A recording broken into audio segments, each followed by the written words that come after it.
turn around 3 times.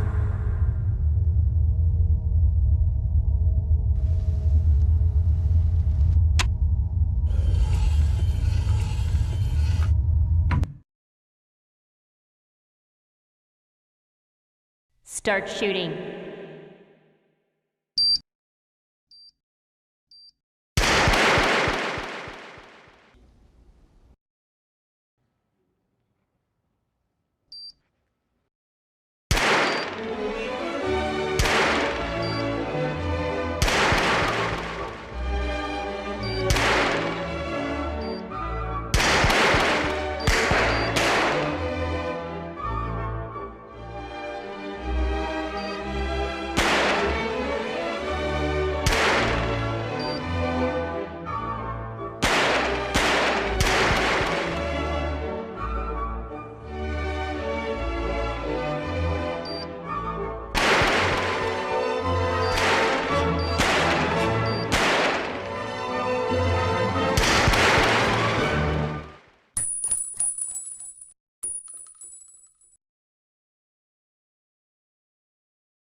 Exclusive black equalizer brightens dark scenes without overexposing bright areas. Use the S switch to quickly access the setting and switch between save modes.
Personalize the way you see everything, and then conquer.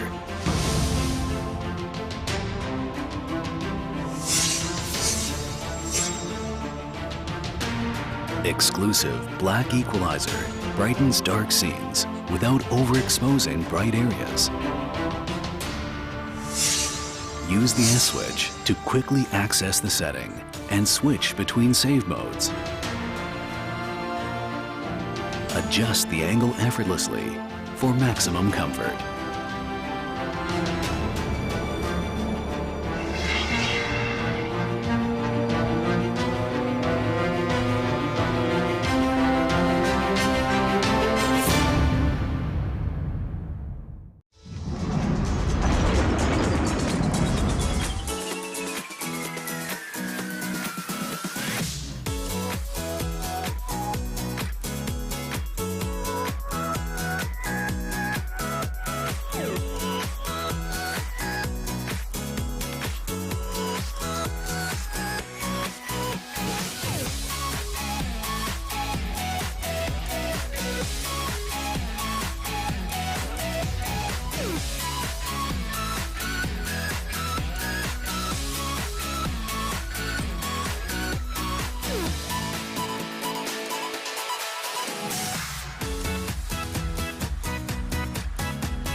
I've been waiting for so long. Now those feelings are so gone. I don't care what else goes on. We will take you away in the night when you see me, and I'm feeling free. Leave me to play.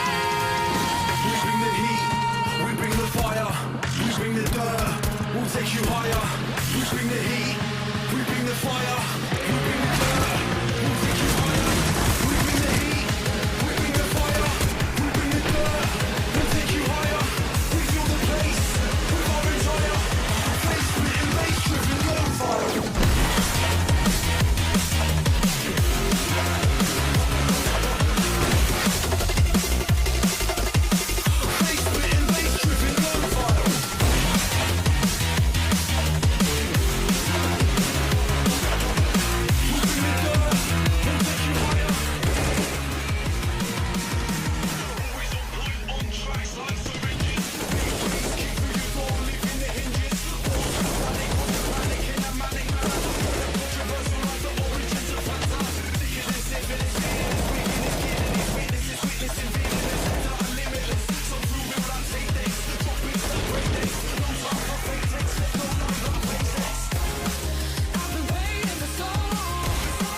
remember us after today.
welcome to ESL India Premiership 2017. I'm Orange Sharari and you guys are watching day number 11 of the summer season phase 3.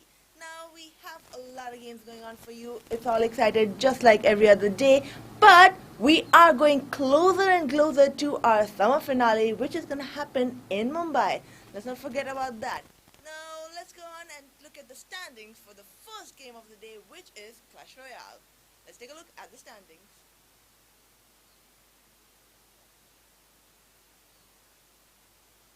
The standings of the Clash Royale is pretty, I would say, surprising this time around. As you guys can see, we have our players and we have our scores as well.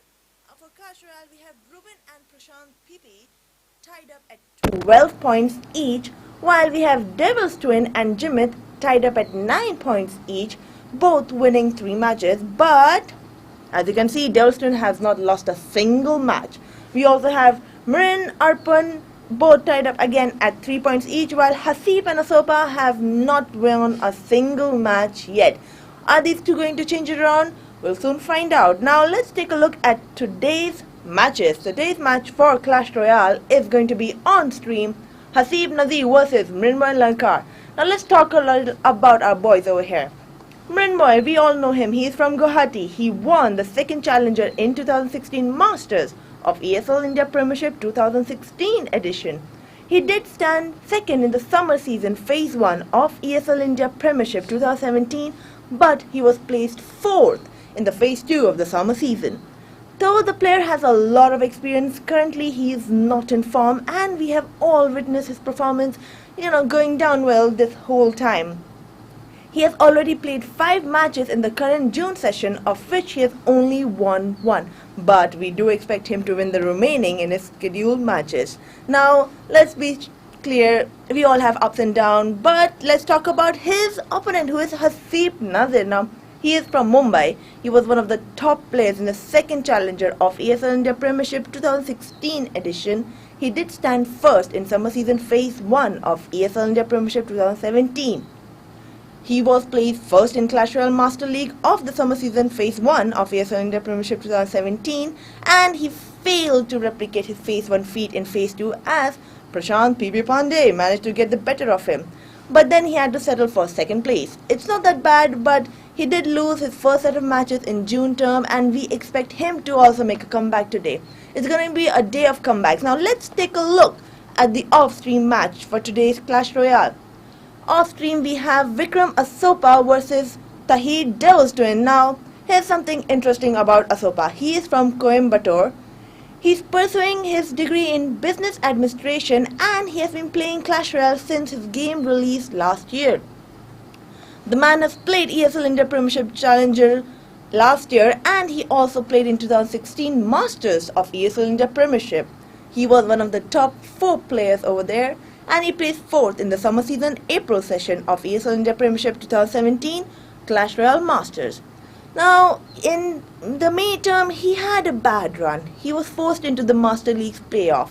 Fortunately for him, he did manage to beat off his opponents in the playoffs and retain his spot in the Masters League.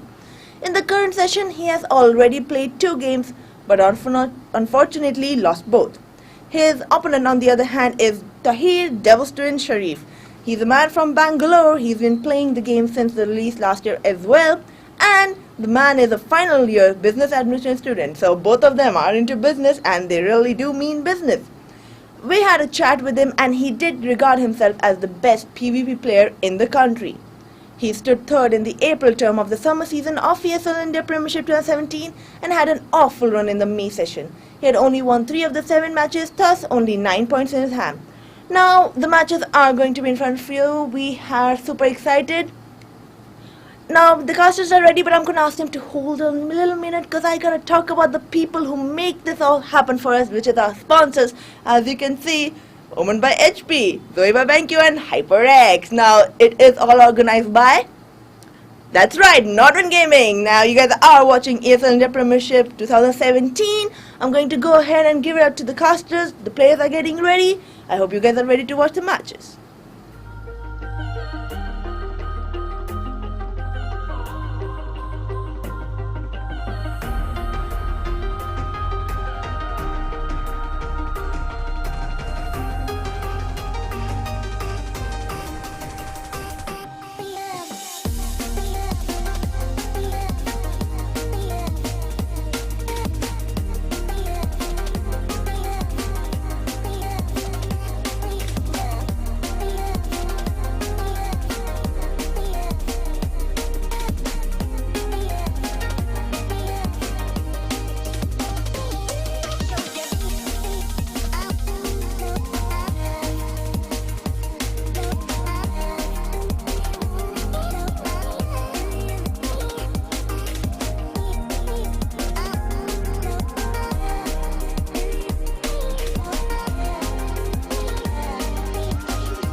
Ladies and gentlemen, welcome back to the ESL India Premiership's daily stream. This is day 11 of the summer season's phase 3.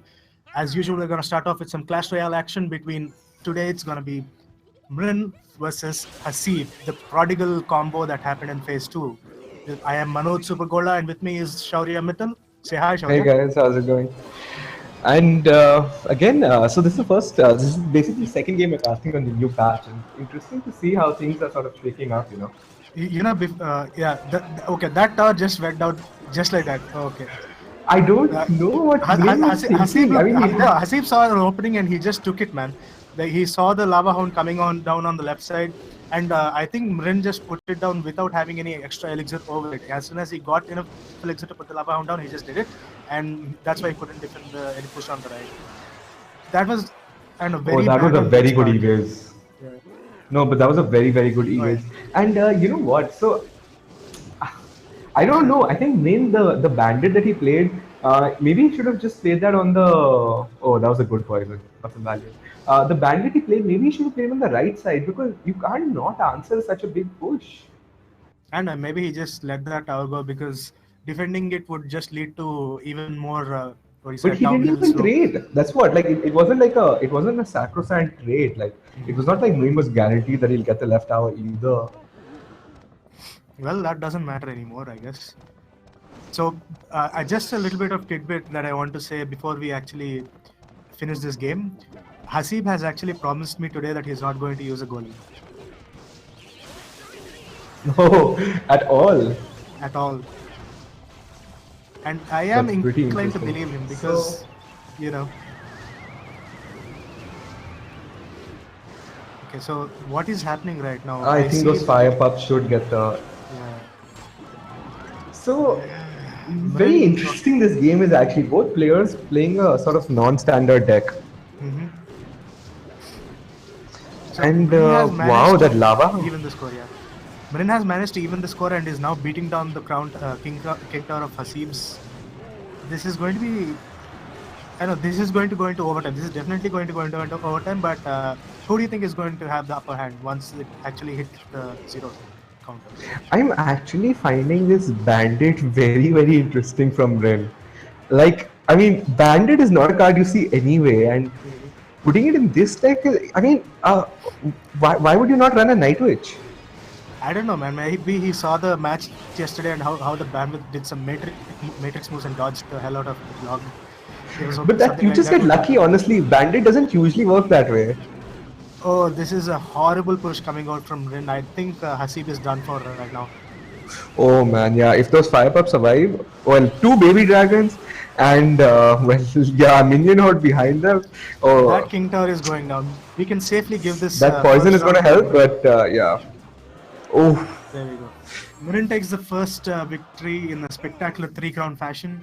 The score is now at 1-0 in favor of Mrin. While the players are getting ready for the second match, let's just give a shout out to our best friends in the entire world. Shaurya, you want to take this one? Of course. Sure. Yeah, guys, extreme thanks to Zawi Babenq, a time sponsor owned by HP, and of course HyperX, and Nordwind Gaming for making this all possible and letting me cast this every day. So thanks, guys. So did you get any suggestions for your new gamer name? I don't know, man. I haven't yet. I think I might just go with my old name, The Owner. The Owner. Yes, it's a reference from. 3. Yes, it's a reference from this game, this TV show, very old TV show called Pure Ponage. I don't know how many people know of it, but most gamers, I think you also must know it. You know about that boom headshot clip, right? Oh yeah. Right, it's like boom headshot, boom headshot. So that's actually from that show. Oh, okay. Yeah, it's quite interesting. So that's what it's a reference to. And going into game 2 now. Okay. Surprisingly, they're changing up the use of their arena. Usually, people just default to the legendary arena. Mm-hmm. Well, this is a little more exciting and has a little more entertainment value. So I am all for it. Oh and man, wow, I've come to... Mrin has changed his deck and so has Haseeb. Dude, this is so exciting. They have changed their decks. I am so happy. I just hope... Also, Baby Dragon might mean that it's a golem deck, but... Yeah. You know what, Haseeb? Is a card I have come to hate, man. Don't betray me. Oh, yeah, it's a ram. Oh, yeah, it's a ram.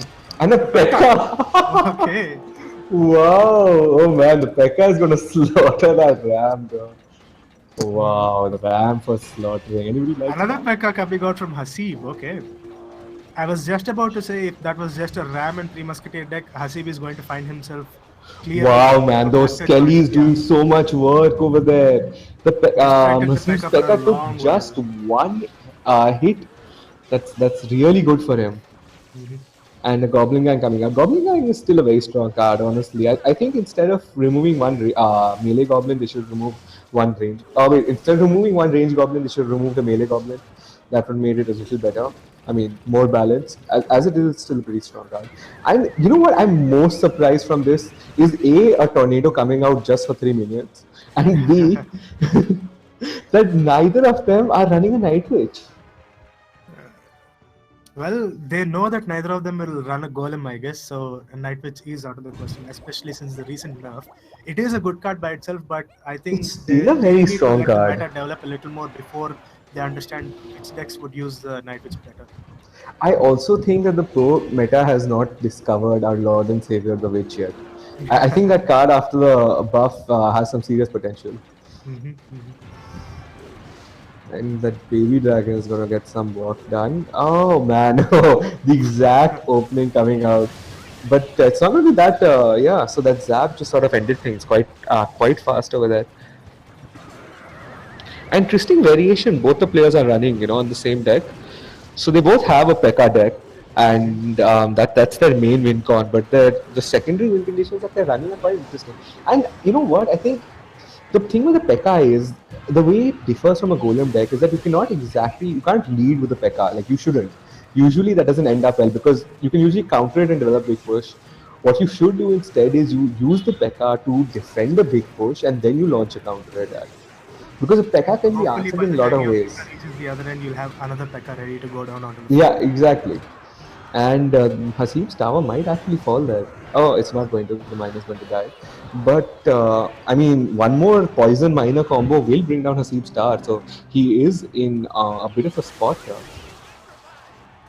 True, true, true. But then again, we have seen things go wildly, especially when it comes to the last Yeah, moments of that's it. combos. I think that should be enough. No, it's not going to be. It's not. Wow. Okay, one Well, more Haseeb poison at may have an max. ace up his sleeve. He hasn't revealed his eighth and final card yet, but Even if it's a rocket at this point, I don't see how that's gonna save him honestly. what might it be though? A fireball? Because he has a I'm tornado. guessing it's a spell, but I guess we'll find out right after this. Yes. So Mrin takes the second game again, bringing the score up to 2-0 in favor of Mrin. Haseeb is in some trouble here. If he loses one more match, that's It it for was a the day. lightning. Yeah, it It was a was a spell. lightning. Yeah. Yeah, Ah, I couldn't see many opportunities for Haseeb to use his lightning there. yeah, that's true. I don't know. I think Haseeb's deck was suboptimal compared to Min's. Dude, But like I said, interesting deck. I'm pretty sure he was going to get outdrafted, but then I saw the P.E.K.K.A. But I don't know, man. He still got outdrafted. He did all the right things. He placed his units well. He was able to defend well, but the push coming out from Rin just didn't let up. He just couldn't stop the flow of Elixir. I think they're going to be taking some time now to look at their decks. Haseeb is, of course, now not in a very good position. And Looks like we I are want to see seeing a what he repeat of does. history, aren't we? Like how Rin 3-0'd Haseeb on his Golem deck. I wouldn't be surprised if Haseeb sort of goes running back to His Golem old deck. familiar. Yeah, the old Golem deck. Okay, so now I'm going to make a guess that Mrin is going to shift to a deck that has a Night Witch in it. What do you think? Uh, what do you think he'll be running along with the Night Witch? That's what's more important. Because Night I Witch by am itself is going not to really a win guess. con. Yeah, I'm going to guess it's a Night Witch that also has three Musketeers. A three Musketeer Night Witch deck. Mm-hmm. I don't know. I feel like in tournaments at least, I haven't really seen three Musketeers do well without heal. Mm-hmm. And I don't know if we'll see a heal three Musketeer deck come out. So while I Well, would love to I don't see know a three about Musketeer, other tournaments, but in our tournaments, the Three Musketeer and Heal deck has done some amazing good combos. So looks like we are going into what might be the final game of this matchup, if especially if Mrin wins Haseeb this. playing a Lava wow. Hound, Okay, okay. very, very, very interesting. And Min playing his Pekka deck again. Yeah, I am very happy to see that Haseeb has kept his promise and not used a golem deck. Or do you think? Oh, yeah, this is definitely not a Wow. golem deck. This is a lava loon deck. So yeah, I am proud of my I boy Haseeb right here. honestly do not know why Haseeb, why Mrin answered with a Pekka. I do not think that was the correct option. And you are seeing that he is honestly going to take a lot of damage on his King Tower as well. That was definitely not the correct play. So oh, the balloon almost got its second shot off, but couldn't. No, Is that but a ram? Okay. yeah, that was a ram. But why did Ning decide the best way to respond to the lava hound was by dropping his P.E.K.K.A? I was just talking about this last game that you don't lead with your P.E.K.K.A. He should have defended and then counter pushed and used his P.E.K.K.A. True. But I guess you'll have to talk to them face to face to make And them again realize. playing, yeah, and again trying playing that dart goblin, to sort of try to back up his P.E.K.K.A. Definitely not the right call in my opinion. He should have played his dart goblin on defense. It would have done a lot of work. The card has some serious DPS, honestly. Well, And Mrin has done the same thing again. He saw lava put down his P.E.K.K.A. That is strange. I They mean, he just just passed saw, his okay, at least he's playing it for defense, so he's doing something here. Yeah, but the arrows, you don't bait the arrows, this is what's going to happen. There we go. So what Haseeb's final card and Mrin's final card still haven't been revealed, but looks like Haseeb might lose It this. doesn't matter. Mrin is going to get 3 count here. Oh yeah. Looks like we're gonna One go more into hit game off. 4. Yeah, that's it. It's done. He didn't even need to fireball, honestly. The bomb would have finished it off. No, What? I mean, what did Nil do there? He just saw himself lose a tower and half his HP on the King Tower, and he did the same thing again. yes, see, as Oren, our host for today, has said, Mrin's gameplay has been going down the gutter for a while. I mean, dude, that's not gameplay. That's like basic, like decision making skills. That's like if I press the button and I get a shock, let's press the button again. In what world is that a good idea? Fan. Basically, man, that's what it was over there. I mean, everything else aside, deck aside, why would you do that? When you saw it go so badly, sure, you tried to do something different by playing the dart double or defense, but you've already lost the moment you placed your P.E.K.K.A. I don't know. I mean, there's not much to say that match other than Mrin deserved to lose, honestly. No, it's actually really strange. Like the first 2 matches, he actually was able to outdraft him and outplay him. Even though Haseeb didn't make any mistakes, Mrin still won. It was Yeah, no textbook gross gameplay. misplays. I mean, Yeah, good but I placement of don't know. units. But what the hell happened in game 3, man? I have no idea. It's almost like Brain was like, I'm 2-0. Like, why don't I let my little brother play and see? It's just honestly. Okay, so looks like game 4 has started. It's going to be 2-1. Right now, the score is 2-1 in favor of Mrin. If Can you Haseeb hold a does moment of manage to get this one out, please, Haseeb, language? no, please, no, golem, don't do it. Dude, honestly, when I started using Golem P.E.K.K.A, deck, yay! but I must confess that I started using a Golem deck and I've been like killing on the ladder, dude. I went on like an 800 trophy spree. You do know I know your little secret, right? Yeah, of course, but they don't. Yeah, I'm gonna tell them right now. So, this everybody who's listening in right now, caster that cast with me sometimes, that Anirudh the Chessland Seti. So Ashaurya, I don't know what he did to bribe him, but Seti basically took his account and boosted it. Okay, so no, he actually did. It wasn't like Sethi got me from like 1700 2100. And I think the game is more important. Haseeb losing his star. Haseeb should just play his Golem deck, honestly. This is what's going to happen when he doesn't. Then I think Haseeb should just play his Golem I see. That's again untrue, because he did play his Golem deck against Rin, against Prashant, against Ruben, and it didn't fare so well, did it?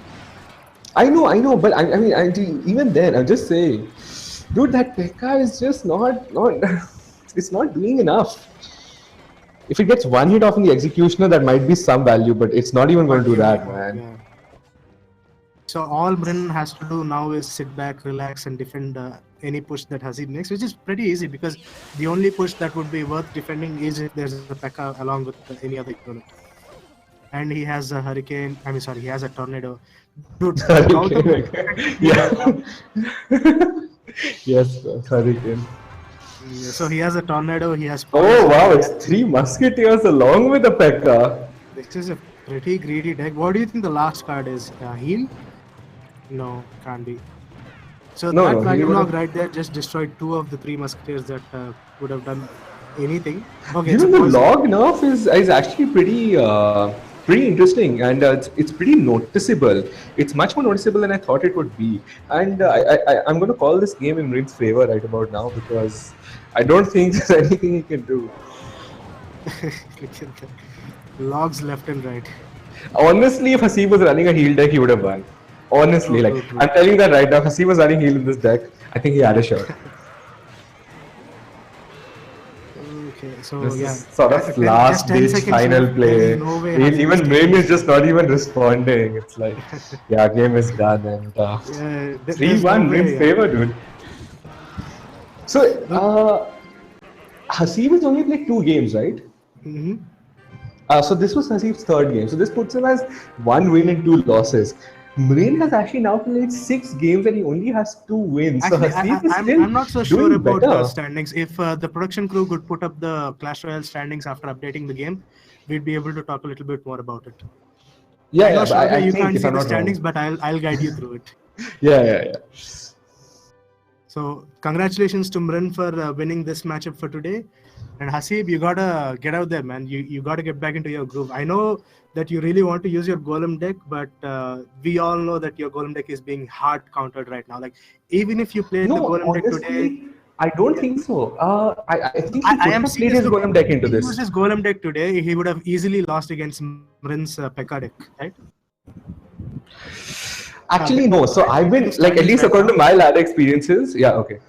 So yeah, both Haseeb and Asopa have played 3 matches and have lost all 3 matches. Their match win-loss ratio is right at 0-3 right now. Right above them, we have Mrin and Arpan who have won 2 matches each. And above them, we have Devil's Twin who has won 3 matches. And then we have Jimit, Ruben and Prashant who have all 3 won 4 matches. While Prashant has finished 7 matches. His score is right now at 4-3. I don't think he will be able to go on top of the leaderboard right now because both Jimit and Ruben have 2 more matches that they can play. Oh, okay.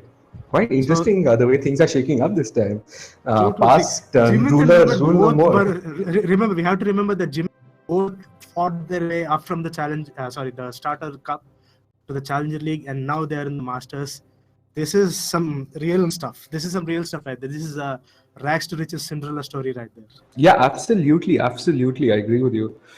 And I don't know. I mean, but Arpan like holding his own, in the Challenger League, in the Masters League is also quite interesting. Mm-hmm. I'm quite interested to see how things shake up here. Well, I just hope Haseeb doesn't get. I think Haseeb might get go into relegations if this keeps happening. Arpan has played 5 matches, and if he loses the rest of his matches, then Haseeb may have a chance. The same chance as Asopa, but that is a very slim chance. No, Haseeb's played 3 games, right? Yes. So Mrin again has played 5 games, right? So I mean, technically, if Haseeb wins his next 2 games, he's going to be on par with Mrin. Mrin has played 6 matches. So today was his 6th match. Oh yeah, so then Haseeb has 3 more games. So if Haseeb wins 2 matches in the 3 games, then he'll be on par with Mrin, right? So I don't think he's quite like in the extreme danger zone yet. I really don't know. Like the way he's been losing the. Yeah, that of course. That's true. This is very shifty right now. So I guess that's it for Clash Royale for today. Thank you guys for watching. Congratulations again. This is Manoj Supergola casting with Shaurya Mittal. Thank you guys for watching. Thanks guys. But do stay tuned though. We still have a lot of action coming your way. We have CSGO, we have Dota 2. And for now, we're going to hand this over back to our host, Oren. Thank you guys. Bye-bye.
Alright, that was Clash Royale's.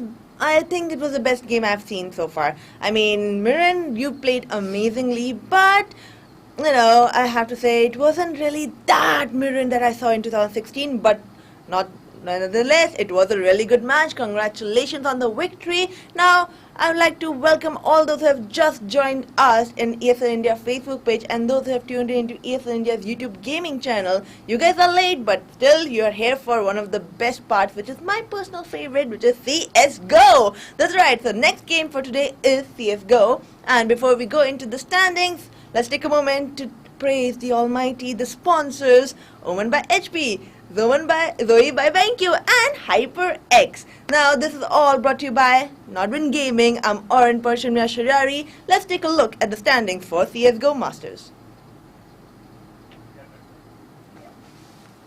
Now, we have this slight, how do I put it? Whenever I see at the CSGO Masters, the standings, all I can see is Habibi.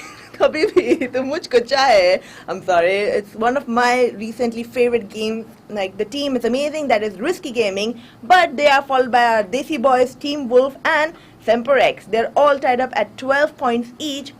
Next on, we have Entity Gaming and Brutality and JMD Gaming. I think it stands for Jai Mata Di. I'm not sure. Correct me in the comments, but I'm just kidding around. They have 9, 6, and 3 points, while Data Dream and Game for Glory has 0 points each. Heartbreaking, isn't it? Because Game for Glory has lost 6 out of 6 matches that they have won. Ouch! Come on, boys, what's up? Buckle up. Now let's go ahead and take a look at today's match for CSGO. Today's match is going to happen between JMD Gaming versus Dare to Dream. Now, JMD Gaming is based from Kolkata. It has been quite proficient in several small tournaments, and this has been their, how do I say, this Challenger has been one of their best boom according to me, because they have placed first in the summer season phase 1 in the Challenger League. Then in May session of CSGO Masters League, the team has won 1 of its 5 games and has 3 points to its name. At the end of May term, it was placed 7. So the boom was there, and then they go down, down, down. But the team has managed to retain its Masters League spot in the playoffs after they beat the Bangalore-based team Trademark Gaming. The team had an awful start to the current June campaign. The team has registered a win in only 1 match until now. A loss today will push them to the 7th place, while a win will help them climb up the table. Their opponent, Dare to Dream, is currently based in Mumbai. They have a dedicated boot camp over there led by Bhavin Hellranger. Now, Dare to Dream were one of the top 4 teams in ESL India Premiership 2016 Masters. In April term of CSGO summer season, the team was placed 5th. But then at the end of May session, the CSGO Masters League, the team slightly improved their performance and were placed 4th. Today, they will be playing the 3rd match in the June session of the summer season of Master Leagues, and a win today will push the team to the 6th position. Now, personally, I think today's match is important to both the teams. They both need this win. They both are going to fight for it. No one's going to give up. There's just so much going on. CSGO is so complicated yet so exciting to watch. I hope you guys are excited to watch, because I'm excited to watch. So let's go on to the casters. I hope they're ready. I hope the teams are pumped up, because I am. Let's go on to the games.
Alrighty, ladies and gentlemen, welcome back to yet another exciting game of Counter-Strike. Today it's going to be between JMD Gaming and, Dare to Dream. Map is going to be Cash, and it's interesting because never really seen D2D play much Cash before this, and it's going to be a first for me. JMD, on the other hand, has had some practice on this map. They have toppled TMG in the very first game of the Phase 2 of the Masters Division in the ESL India Premiership, the Summer League. It's going to be an interesting game. We know that JMD can play this map, but D2D are one of the up-and-coming teams in the Indian scenario. They're vying for that top spot along with Team Wolf and Brutality now to dethrone Entity Gaming. So obviously that means that their map pool has to be a bit broader than your average Indian professional team, which kind of has an aggregate map pool of at the most 1.5. So by half I mean the T side, because the CT side on the other map is more or less garbage. So with that being said, we are going to go into the pistol round. It seems that who won that knife round is the question. All right, so JMD won the knife round and opted to switch to the CT side, and it's going to be interesting. I want to see what kind of setups they play with. So last time when they played against TMG, they didn't go for that run-of-the-mill retake on A. That wasn't their pistol default. It was more of a 2-1-2. Worked out splendidly in the end, but that Cash game could be chalked up to more, TMG not playing up to the mark rather than JMD doing something very special.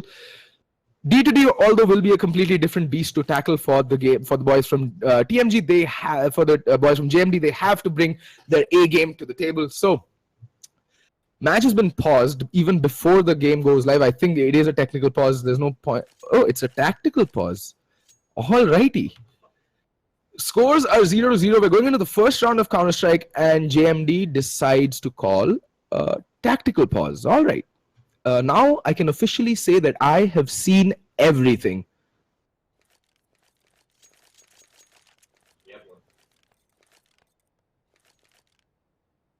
So yeah. Still a tactical pause. Okay, I am a bit baffled. All right, finally pause getting called off. What's going to be the buy coming in? So Proud with the kit and the smoke.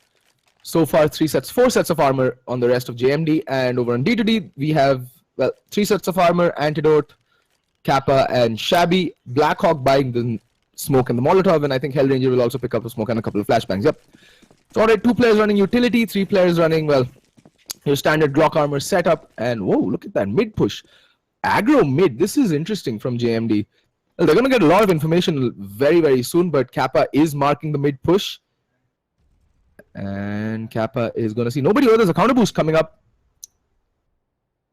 And this can get dicey for D2D. There's 2 players boosted up. And so far, yeah, there we go. Kappa does get the info that there might be someone boosted up and is spotting it. Actually, he's lining up a smoke. If he's not careful, if the timing suits JMD, they can actually go a man up very early on into the game. Actually, they can go more than just a man up, because D2D right now, very heavy mid presence coming out from them. And well, look at that. They kind of anticipated that boost, but right now, Antidote the only one getting any kills. It's down to a 3v4. Lucky, still boosted up, spots out Antidote. And, Hell falls to Proud, down to a 2v3. In the meantime, Blackhawk is going to take the bomb and be able to go to the crossover to the bomb site. So the bomb will be able to go down. Antidote is internally bleeding. He has 17 points of health. Not much he can do. He's essentially taken out of the round. And Blackhawk still dilly-dallying over by Quad. And the CTs are just more than happy to just wait outside the A bomb site and play retake, because the numbers advantage does suit them. In the meantime, Lucky does get taken all the way down to 5 HP, and Proud is going to push Blackhawk and end him even before he can get the bomb down. But Antidote landing a nasty shot onto Proud. The other 2 players are very, very low. Not that Antidote isn't the best of health either. So it is doable. But there's just 8 seconds left on the clock. There's not much time remaining, and Antidote either has to go for the plant right now, and he's going to miss it. Oh, that is just absolutely atrocious. He just misses that plant but gets both the kills.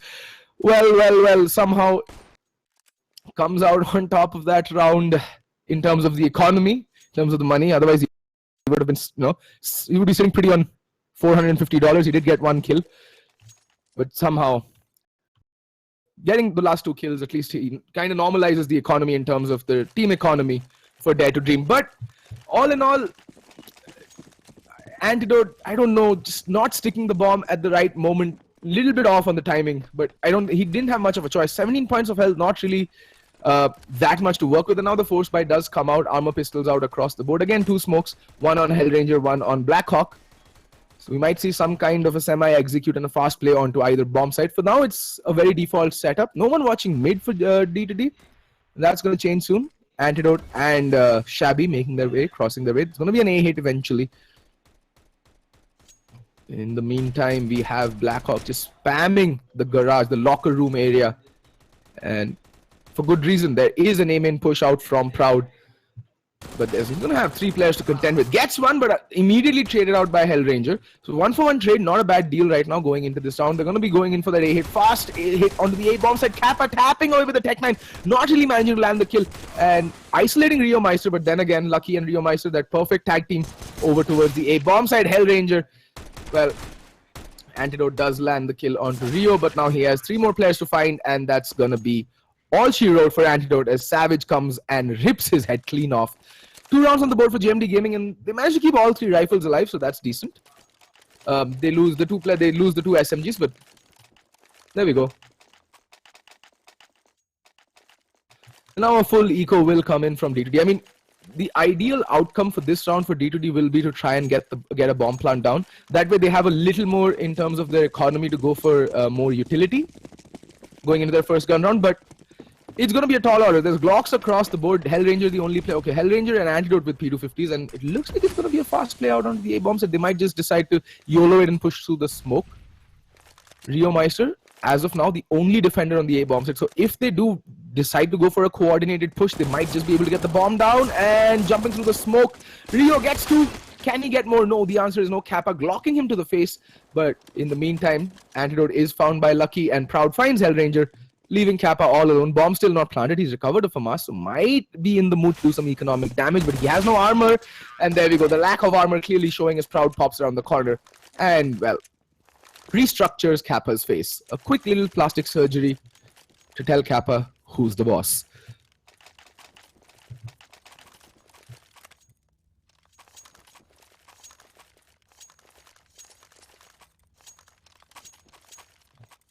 Alrighty. 3-0 D2D going into their first gun round. Fairly light on the utility, but that's to be expected. They didn't get much in terms of kills or a bomb plant in any of the first 3 rounds, so that means they're going to be light on the utility. Although they can afford to buy up AK-47s and armor across the board. So at least in terms of armaments, they're not going to be lacking. However, in terms of utility, yes, we will see a clear paucity at least towards the end of the round, unless D2D play it smart and draw out the utility from JMD Gaming and then, do a dry execute late into the round. But again, so far, very default setup coming in from JMD. 2-1-2, very standard. Proud, just, testing the waters over by Squeaky. A bit too late because Blackhawk is going to show up, timing his push perfectly. But in the meantime, Rio Meister has been boosted up onto Shoutbox. This position will be ideally suited to stave off this A push.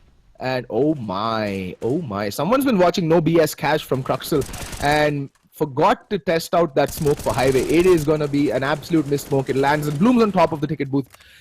And this A hit is over even before it starts. I mean, the problem with that smoke that just bloomed at Highway is the fact that it's extremely inconsistent. You need to really get your jump binds perfectly and practice it over and over again. And Rio Meister sprays away, unable to get the kill, but Blackhawk is found by Lucky in the end. Just losing one member, JMD Gaming, off to a flying start with a score of 4-0.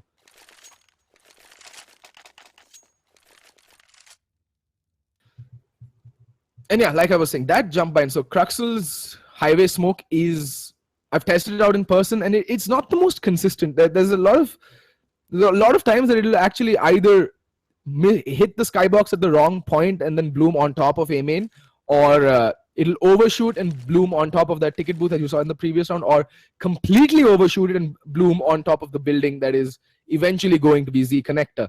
So takes a lot of practice, and it's a very, very, even micro misalignments in that smoke lineup can cause what you just saw to happen. So yeah, that is a problem. A huge problem, in fact. Match has been paused. I think. Okay, Hellranger has paused. So I think it is a tactical timeout coming out from D2D. They really need to get their tactics, sorted out. It's not really working out, whatever they're trying.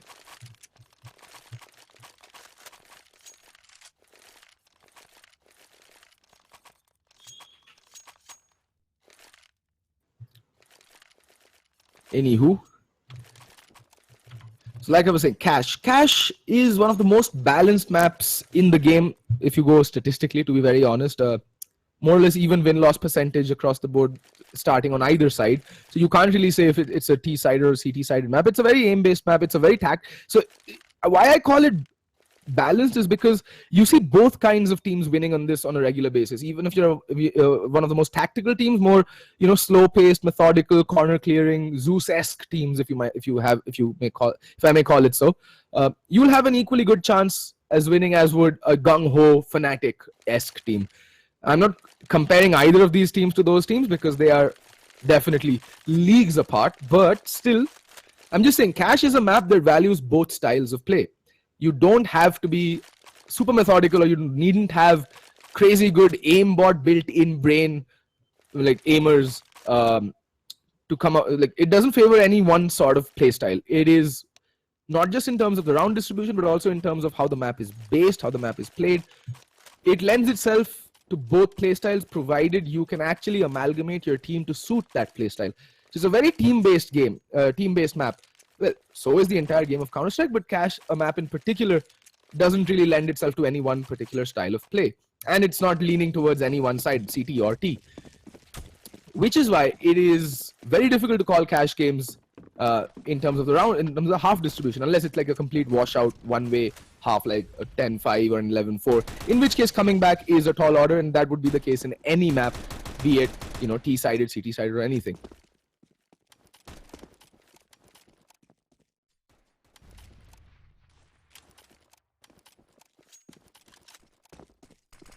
Alrighty, so we're going in with the fifth round. Armor pistol buy up from most of the team. D2D Antidote saving for that AWP, which is why he only goes with the upgraded pistol. They're going to have $3,400 in for the next round. So if Antidote can manage a kill, he can easily buy up the armor as well as the AWP. Otherwise, he's going to have to forego on the head armor, which can be a problem going up against M4s and FAMASs.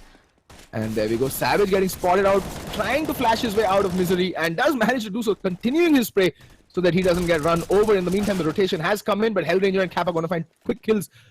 One apiece, very fast. Proud, though, needs to be careful. There is Antidote just lurking around the corner, but Antidote not quick enough on the drop. Proud gets the drop on him, but the bomb should be able to go down, but there's still one player. There is going to be Deathmaker in the side, raining death and destruction. Finally, Shabby does get the kill on him. He's down to a 2v1, Rio Meister and Hellranger, but Hellranger's going to clutch it out. That tactical timeout did do wonders for D2D.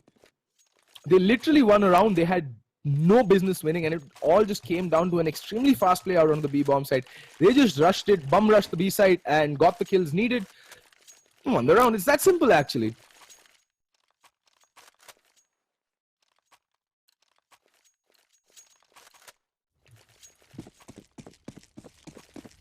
Anywho.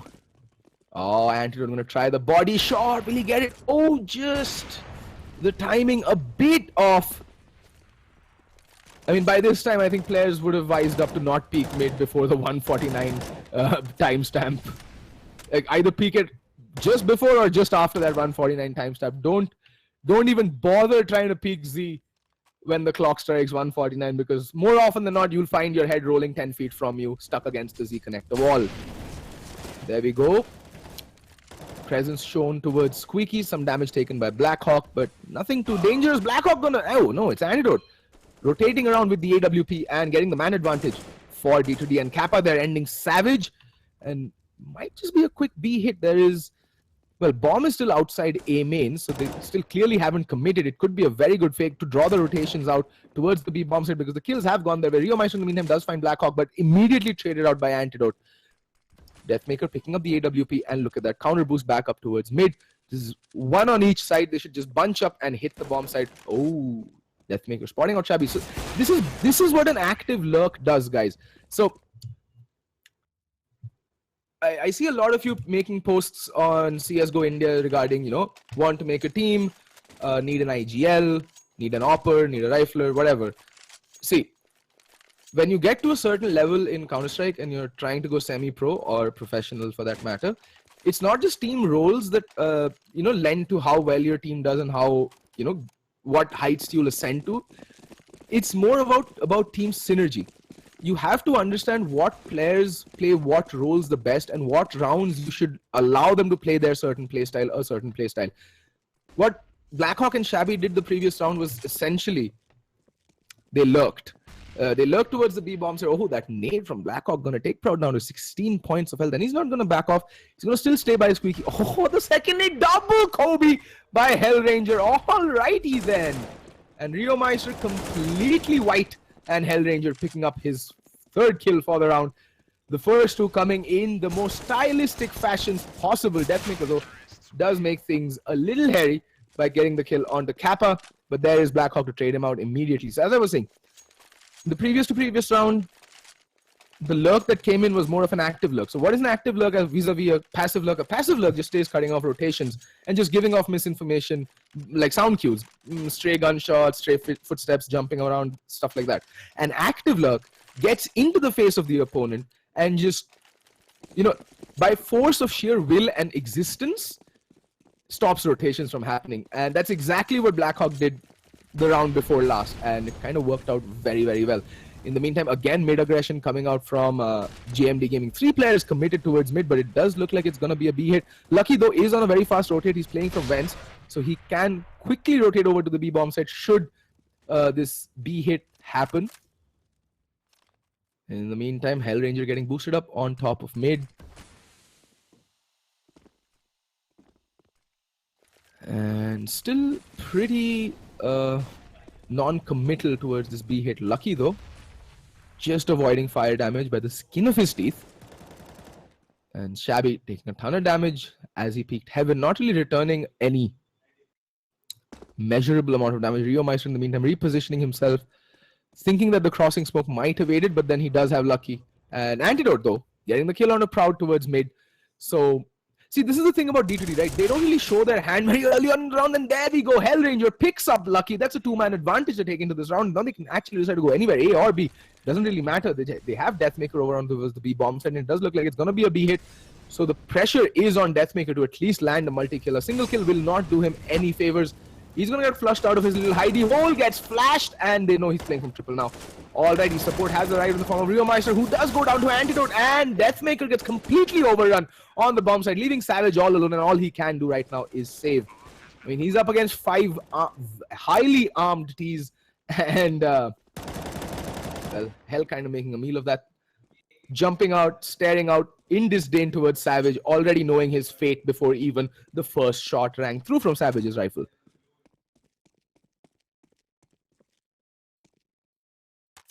Alrighty. Pretty far away from the rest of the T's to at least he will be able to manage this save, Savage.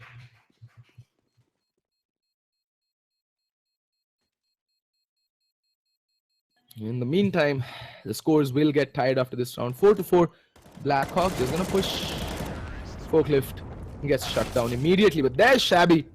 And no save for you, Mr. Savage.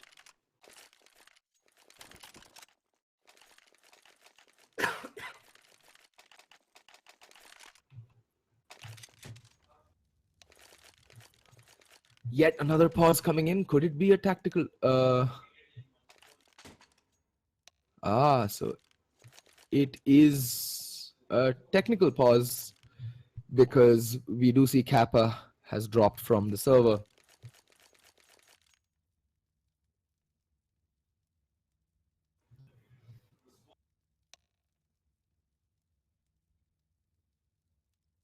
Oh God. So D2D have found their footing, have strung together 4 rounds in a row now after losing 4 in a row. That tactical timeout called by Hellranger, he must have uttered some really, really inspirational words into the ears of his teammates because they are fired up and are here to play. They've been very, very decisive in the rounds after the first four rounds, and it's gonna be interesting to see if they can manage to carry this momentum forward. like CS, as much as it's a tactical and technical game, it's also a game that heavily relies on momentum and just how you're feeling on that day. I've seen like the best of players have the most torrids of days just because they're like not feeling it today, and that plagues quite a few Indian teams a lot. So one that comes to my mind straight away is TMG. So I mean, it's as much as a mental game as it is a physical one, and it's very important to be in the right state of mind before going into a game if you want to come out on top.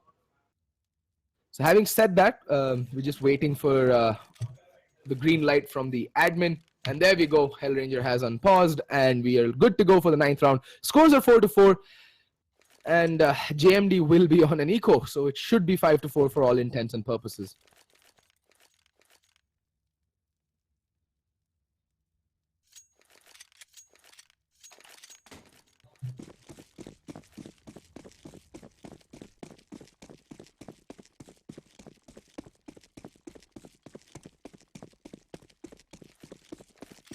Anywho, already.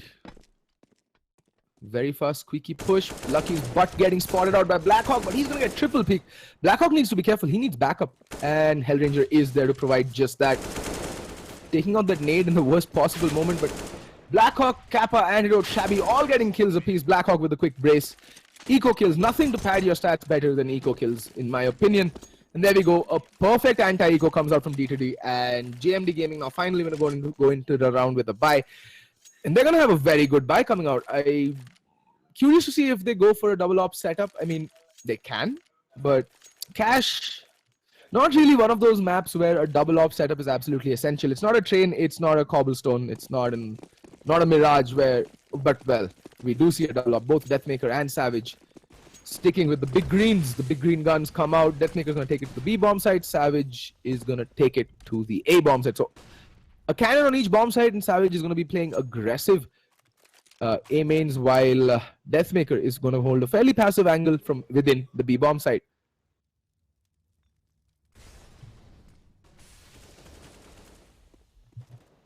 And yet again, a very heavy mid presence, but Proud does get the opening kill. But Antidote answering back immediately with the kill onto Lucky, and somehow managing to make his way out of there without taking any damage as well. So alright, a kill apiece. Hellranger though very, very low, 13 points of health. Blackhawk still playing passive over towards Squeaky, and Savage still holding that very aggressive angle over towards A main. But again, it's going to be a B hit, and it's going to come down to Blackhawk to provide, to hold off the rotates for as long as possible. He might just be able to get the kill onto Savage, but that squeaky sound should have elicited some change in his angle holding, and yes, it does.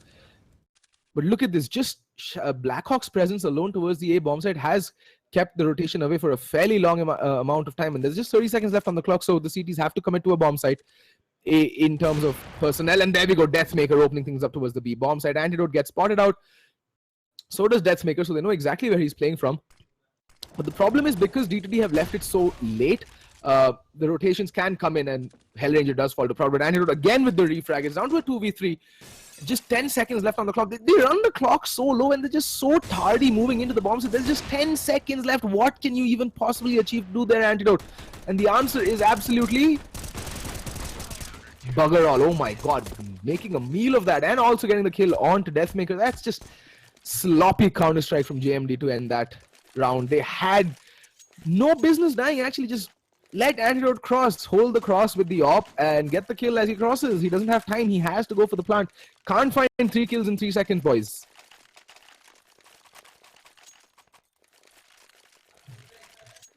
Anywho, what's done is done, and hindsight is always 20/20, as they say. And Antidote again going for that body shot, and this time though, manages to tag 2 players. Not bad, not bad.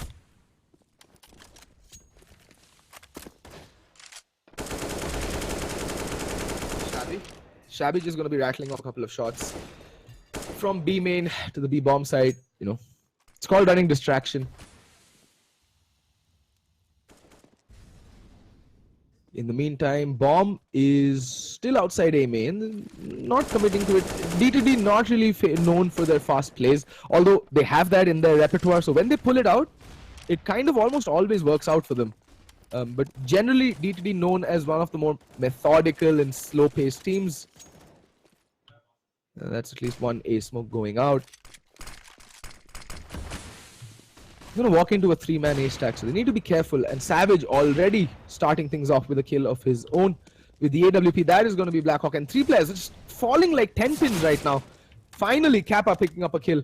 But is it too little too late? Kappa's head getting spotted out. Lucky spraying away with the M4. Not gonna get much done. There we go. Finally landing that kill onto Kappa. And now it's all gonna be down to Antidote with the AWP missing a flick shot and finally does get put down. That's 6 rounds on the board for JMD Gaming, and the money on, well, D2D still pretty solid. They can easily buy into this round as well. Not gonna be a problem. But like I said, that initial momentum that D2D had built up kind of evaporated a bit too quickly. JMD Gaming, it seems this double op setup is really paying dividends. Ever since they switched to this setup, they've won 2 rounds in a row. Their money though still not looking the best. If they do lose this round, they're gonna have to go for an eco in the next round.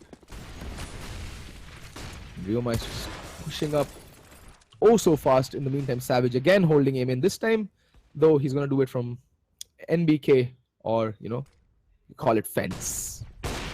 Ooh. Fast peek to draw that op shot and just missing it. Savage not really able to time it to perfection. In the meantime, oh, Proud though. Cheeky little wall bang onto Blackhawk. Blackhawk has been dying a bit too cheaply ever since that one round where he pulled off that masterful lurk. But ever since then, he's been a bit off color. There we go. Savage getting shot in the back. Double team by Kappa and Shabby. Brings it down to a 4v4, but Proud again holding it a little off angle over towards...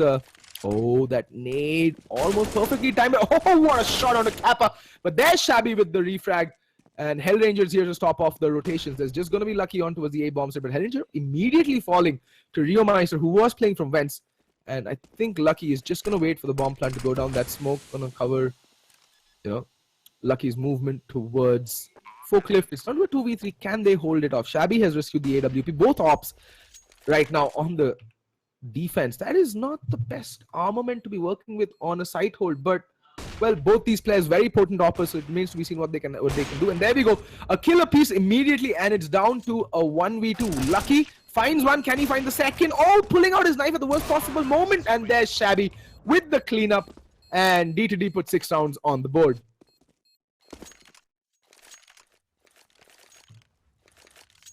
Okay then, like I said, the money on JMD still pretty shambolic. Only Deathmaker, the only player left who can actually go for that buy. So for all intents and purposes, in my opinion, JMD should be going for a hard eco, and Deathmaker should be dropping a couple of pistols over to his teammates. That's the best possible recourse they can take, and that's exactly what they do. They're going to go for the full buy next round. Deathmaker can get out, pick up an op as well. So I say that, but am I certain? And the answer to that question is yes, he will be able to easily pick up an AWP in the next round.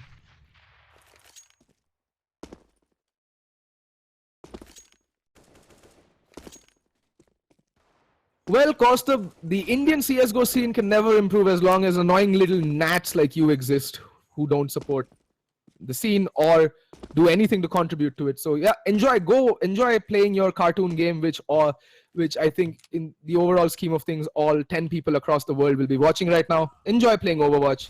No one likes that game. No one watches that game. Have fun.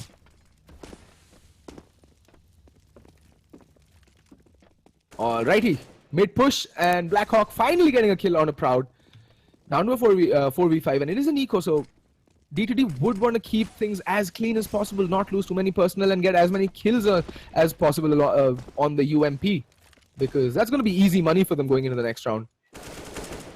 There we go, Shabby picking up the kill, and finally Hellranger getting the kill onto Lucky. In the meantime, Kappa finds Deathmaker, leaving Savage all alone in a 1v5 situation with a P250 and a Dream. A very dismal and, well, nightmarish situation. Not really a dream. But there we go. Hellranger gets the final kills. 2 on the board for him. That's going to be a decent amount of money found for Hellranger. He's going to, you know, recover the cost of the gun. Also, the win bonus. So, looking pretty flush right now, Hellranger. Although the rest of his team, they will be able to buy into the next round quite easily. But that's going to stretch their economy to its breaking point. Should they lose it, that is.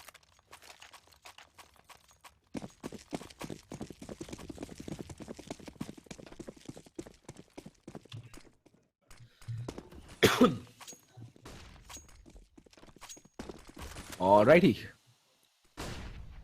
Oh, Antidote. Nice shot on the Savage, and I think that's the AWP down. Well. So Proud having aggressed up into A mains, needs to be careful. Hellranger rattling off a few shots through the smoke just in case he happens to land a lucky shot through it.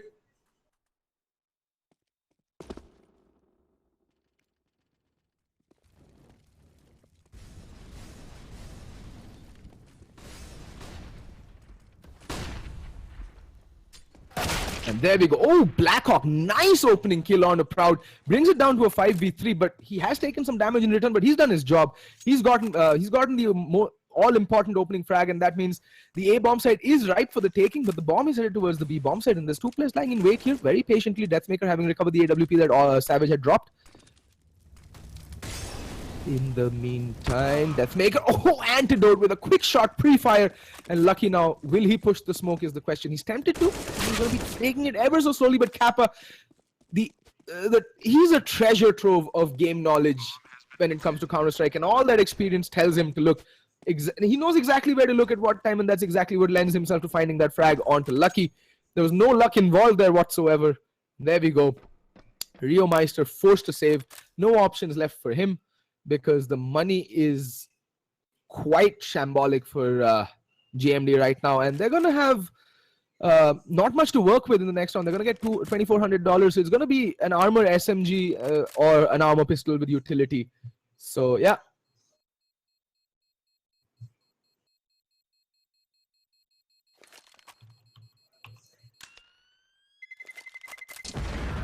There we go. D to D, 8 rounds on the board after a very shaky start. They have managed to pull themselves back together, and for all intents and purposes should end this half 9-6.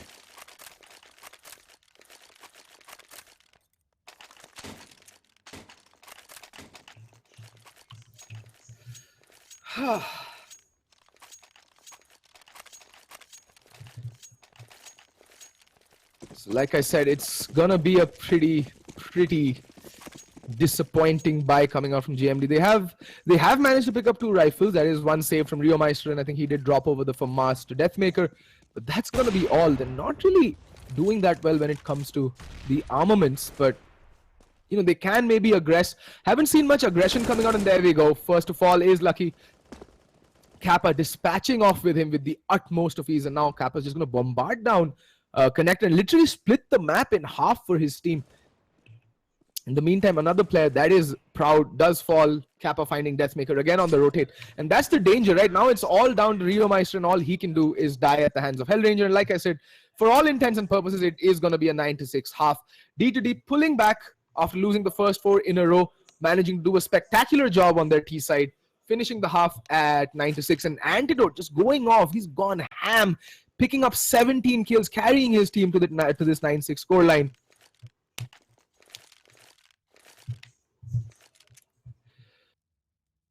So, again, match has been paused. I think it's another... Yeah, it is a technical pause. Some internet issues cropping up for these players, so they are going to try and restart their routers and modems or the games or whatever, and maybe rejoin the server, trying to see if it resolves the issue. As we all know, one of the biggest hindrance to Indian esports is not, you know, family support, lack of money, la-di-da, but it's just the bare minimum, no internet. I've said this over and over again. I think this is the 3rd time I'm trying to crack this sorry joke. BSNL, the greatest enemy to Indian esports since time immemorial. So yeah.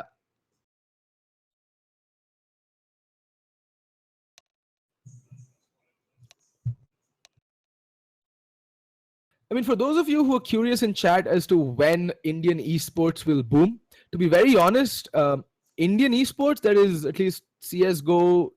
I'm speaking of from a CSGO perspective, the prize pool that India has this year for Counter-Strike alone, I think it beats out like most of the SEA tournaments put together. So one would say that there is a boom happening, but the point I'm trying to drive home is that it's not only important to, you know, shovel money into the game, but it's just as important to shovel it in a direction that takes the sport forward and not take it back.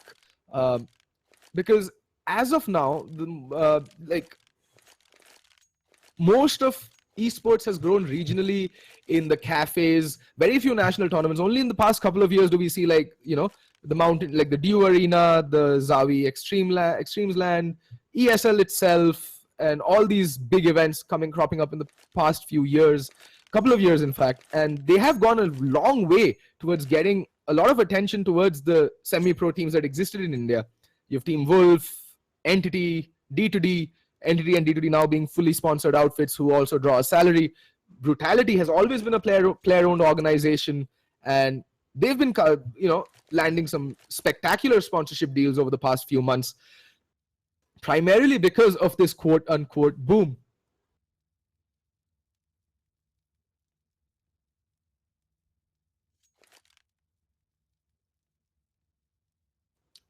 So yeah, the boom is happening, folks, but it's going to be a little while longer for it to take root. Nothing happens overnight. If you look at the European or the North American or even the Asian scene, esports there has been around for donkey's years, in fact. And only in the past, I'd say half a decade, has it really taken off. Even in the 1.6 days or the early days of CSGO, there wasn't much money in at least FPS competitive games. COD was very huge, was huge in NA, StarCraft in Asia, Europe, again, Dota, and but again, Dota was extremely competitive between Europe and the Asian scene, China especially, powerhouses in Dota, eHome, and I don't know much about Dota, but that's what I've gleaned from watching The International, the movie from Valve.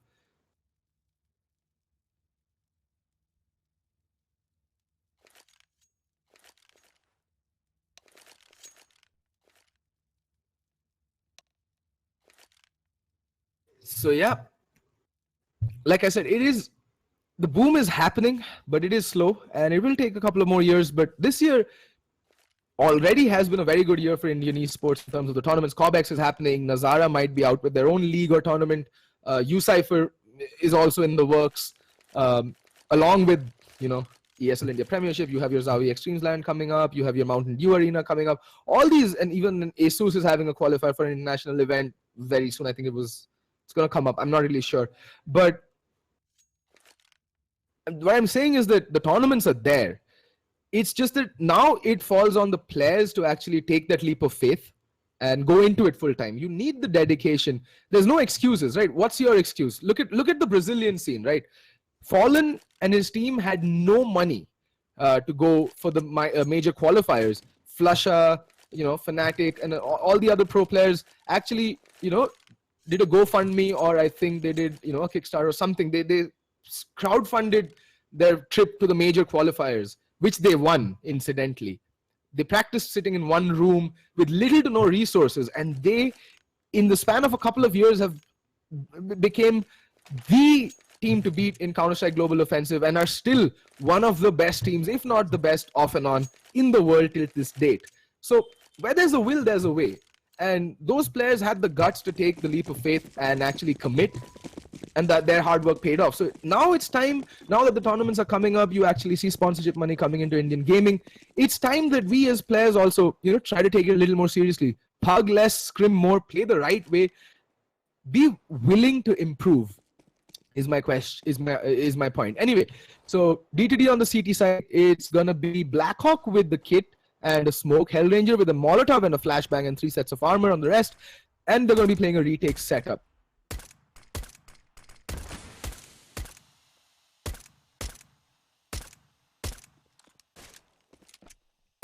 And yeah, it is going to be an A-hit. 5v5 retake coming in. Bomb does go down. So, game on. Alright. JMD trying to boost up into at quad, but not really going to find anyone. Antidote does spot out Lucky. There's 2 players in the game, and Blackhawk, nasty shot on the Proud, and Antidote dispatches off with Lucky. Hellranger, seeing things off with Deathmaker, and now it's down to a 1v5. Savage all alone. 5 players just staring him down at Squeaky. They're toying with him. At least he gets one, but there's Shabby with the kill. And the defuse will come in from Blackhawk any second now. There we go. Oh my god, what a round. They were literally toying with him at Squeaky like they were playing peekaboo with the door.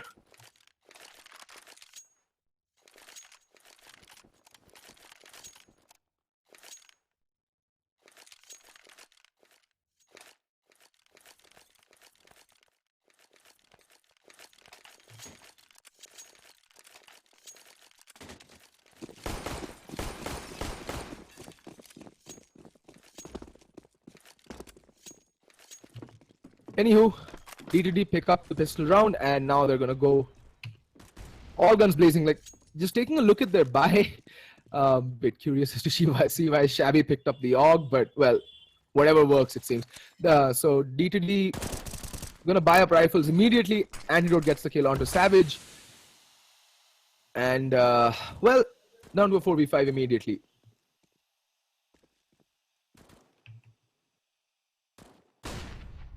Oh, nice flash. Hellranger's elbow sticking out, and Lucky instant headshot and dispatches off with Hellranger. Oh, Kappa getting spotted, jumping up and down like a Goomba, and he gets shat on as well, I guess. Antidote, though, in the meantime, doing his fair part.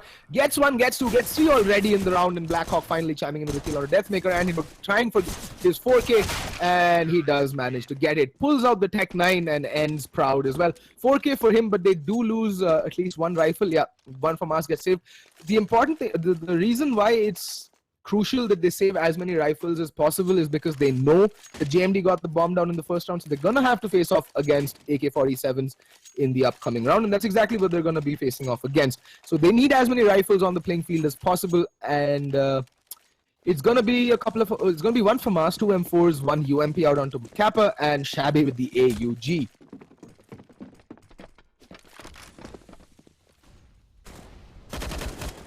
Ooh.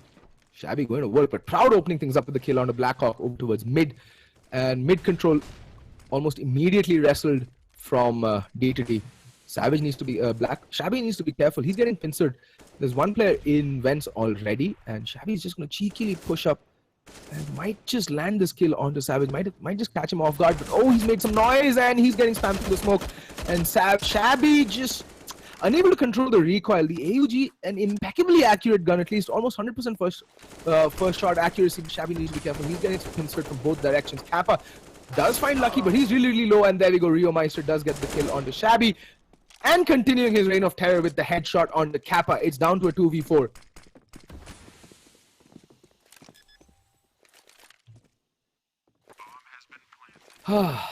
Well. 2v4 retake, and yeah, Hell does call the save. There's no point trying to go for this retake on a 2v4. They're going to be up against superior weaponry. They don't even have any utility to work with.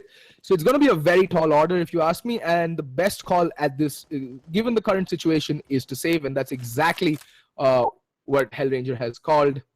It's a good call, in my opinion.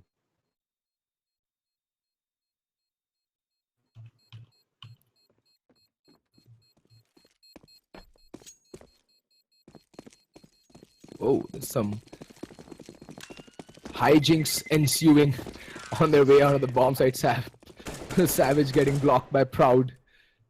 Interesting little banter.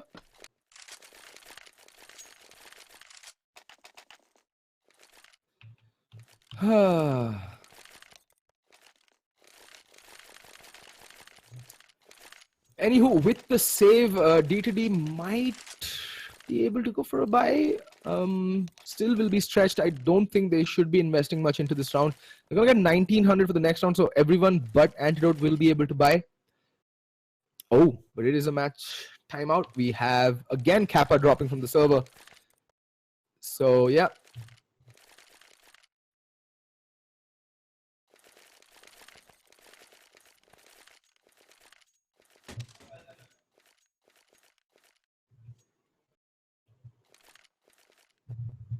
All in all, so far, well, JMD Gaming have kind of worked themselves into a position from where they might be able to mount a comeback, in the sense that, okay, well, so the D2D also deciding to force into this round. Actually, they will be able to manage a semi-decent buy. Again, they'll be very light on the utility front.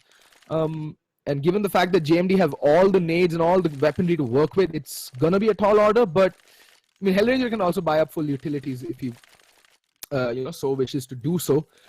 But the rest of the team, D2D, needs to really step up, and so does Deathmaker. Deathmaker, Savage, Lucky still on just single-digit frags. Even the rest of D2D, they're being hard carried by Antidote at this point of time. And on the CT side, solo carrying becomes extremely difficult because you can't be everywhere at once. So the rest of the team really does need to step up a little bit.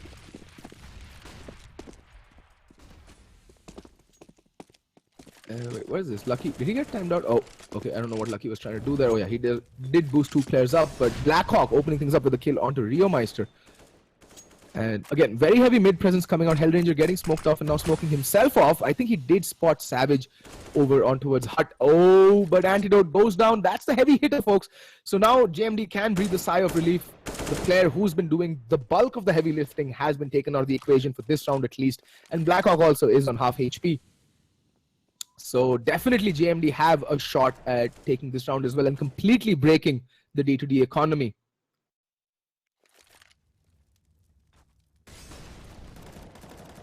There we go. Blackhawk getting a second for the round, but Hellranger will get put down, and Proud just going absolutely ham, getting 2 kills on the trot.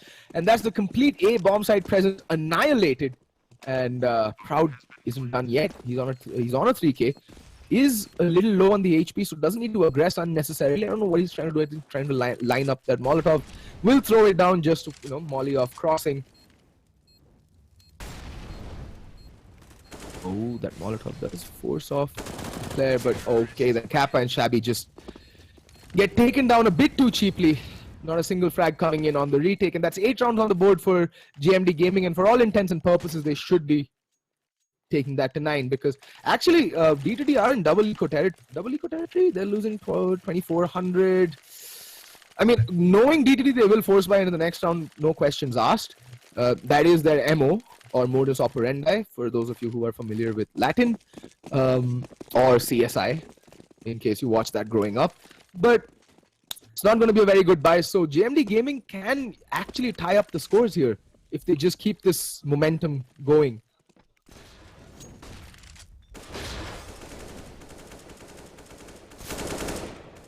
Alrighty. Shots being rattled off in all directions. Proud is going to bombard up mid, and Savage and Deathmaker just going to find the opening kills at both A and the B bomb side. Squeaky push not really panning out very well. Deathmaker in the meantime on top of boost. And that aggression up A main. Hellranger spots out Savage. Savage is on 25 points of health, but Hellranger, Deathmaker does drop down for support. In the meantime, the smoke coming in. Hellranger just rattling off shots. In the meantime, Proud on the flank, getting 2 kills on the trot. Yet again, Proud just going absolutely beast mode. He's attained Super Saiyan status. And there we go, 9 rounds on the board. And like I said, JMD are in a very good position to make it 10 to 11. Actually, and then subsequently 11 to 11, because the buy coming out from D2D not the strongest. Only 1 kit onto Antidote, and very light on the utility as well.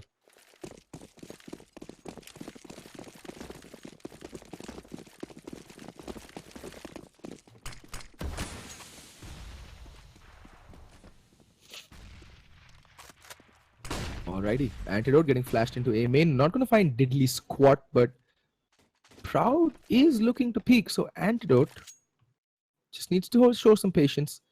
Just a little bit of patience is all that is required from Antidote. Don't get too jittery, and you should be able to come out on top. This time though, they've switched up. D2D have switched up their mid presence. We have a player over towards Vents, so it can throw a spanner in the works, but although, okay, there is some mid presence coming out right now. Proud making his way towards Squeaky. 2 players again boosted up. And Shabby just playing very passively towards Vents. If he peeks out, he can. Oh, that Molotov though is going to force him away. But not enough to cause much trouble. Just a little bit missile. And finally the Molotov does spread to where Shabby would have peeked from. And in the meantime, there we go. Antidote to fall in A main. Hellranger does reposition himself in towards the boxes, but he's getting tagged. Oh, the bullet just whizzing past him, spots out Proud. That's bombed down. That's going to be huge. But in the meantime, there is Rio Meister and Squeaky to contend with, and 3 players just bombarding up B shot. Blackhawk at least managed to take a pot shot onto Lucky, but that's all he can manage. Oh, Hellranger spotting out Rio Meister. Will dodge that flashbang. He has got bomb control. Gets 1. Can he get more? The answer is no. And that definitely is the seal of authority that JMD needed in the result. Like I said, they didn't have much utility to work with D2D. And that's what happens when you continue to force the issue on the CT side. The CT side economy decidedly harder to maintain and manage than the T side. And when you keep pressing the issue and buying up like that, you're never going to have all the utility you desire. And now They're gonna have to go for a save. Yes, upgraded pistols, armor on a couple of players, but the scores should be 11-11. The funny thing is, in the next round, D2D will have all the money in the world to work with, and they can go with the double op setup that they so desire. Blackhawk, in the meantime, getting the drop on the Proud. Savage has been boosted up, though. He's going to tap away Blackhawk, not really finding a kill. Rio Meister, in the meantime, does find Antidote. Antidote has been very quiet since the half change, and Blackhawk going to find his second kill for the round as well. Down goes Rio Meister, but again, not the best of situations to be in for D2D at the moment, but there we go. Nice amount of damage coming in. Blackhawk, oh my god, he's on a 4K. Can he ace this round? And Blackhawk aces it. What in the world is even happening right now? Okay then. Blackhawk pulls this round just out of thin air. Like, D2D had no right winning that round, and Blackhawk an eco ace with a P250 no less, all 5 kills with a P250 and just armor to work with. Talk about throwing around there.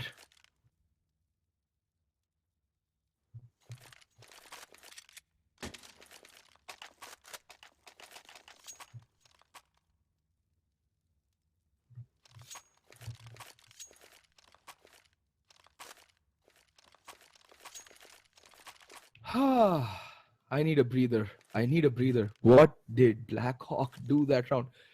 In a single round,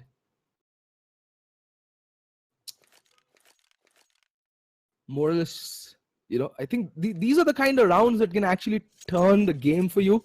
But not in terms of the economy, but just the morale boost that these rounds give you is, you know, enough in quite a few cases to see a team completely through.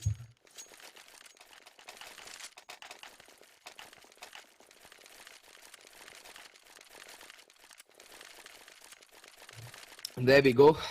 Tactical timeout being unpaused. And, well, GMD will be able to buy into this round, but like I said, they must be tilting off the face of the planet.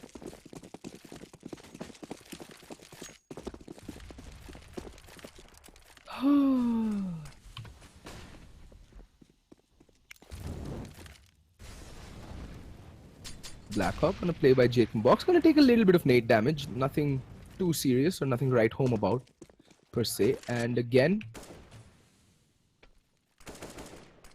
JMD very insistent on this heavy mid presence. They constantly boost 2 players up, and Kappa needs to be careful. He can get peeked any moment.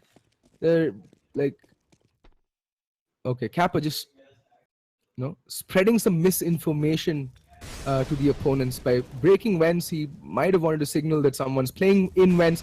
They have been playing vents consistently, so I mean, this could work out for D2D.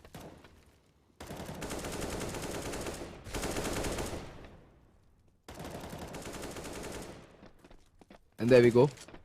Kappa relaying enough information, but Lucky peeks out from mid and instantly dispatches off with him. Kappa not looking at the right, you know, just caught between a rock and a hard place, in my opinion. Not too many angles to cover. No real backup in from mid, so that's going to be a problem. In the meantime, Lucky again finding Hellranger, and Blackhawk spraying away Shabby. In the meantime, does find Deathmaker, and it's going to come down to a 3v4 retake, but Proud is so very low, but that doesn't matter because Blackhawk getting decapitated by Lucky. And Antidote get all to do. Oh, gets the kill onto Savage. 2 players are extremely low, so this is doable. Shabby does get the kill onto Proud as well. It's down to a 2v2. Lucky internally hemorrhaging, and Shabby finds Lucky with a Kobe as well. Now it's all down to Rio Meister. 100 points of health against 2 players. Antidote with the AWP. Shabby with the M4, but he's very low, but he doesn't have a kit. And that Molotov is going to force him out. Rio Meister not really having much position, much space to work with, but he has enough to go for cover. Antidote, no! Missing the shot, and Rio will spray his way out of a very tight situation. And JMD Gaming instantly break the D2D economy and put 11 rounds on the board.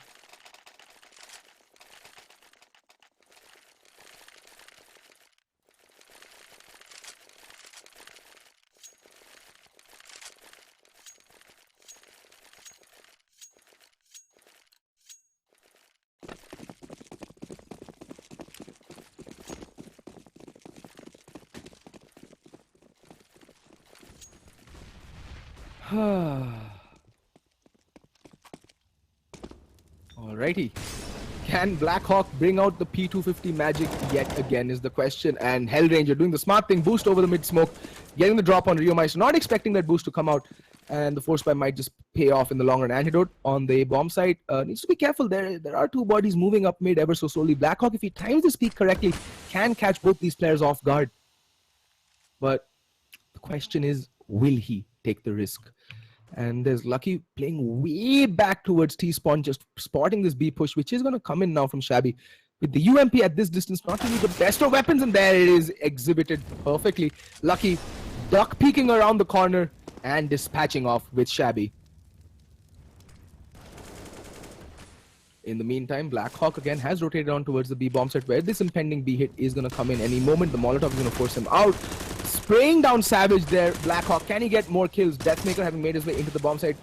Blackhawk doing the best he can. Pulls out the P250, but this time it's not going to be the magic that he brought to the table in the previous round. But it's going to be Antidote who's going to clutch it out. And yet again, I don't get it. How are D2D winning rounds that they have absolutely no earthly right winning, and then losing simple rounds where they're fully bought up with all the utility, the AWP and the kit out?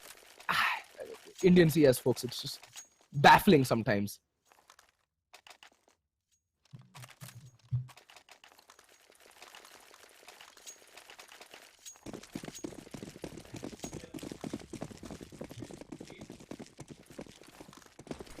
Okay then, JMD Gaming having a bit of a tussle on towards T-spawn. Very late out of spawn, they were deciding on what buy to do, how to spread their economy, and they have bought down more or less to $2,100. All right.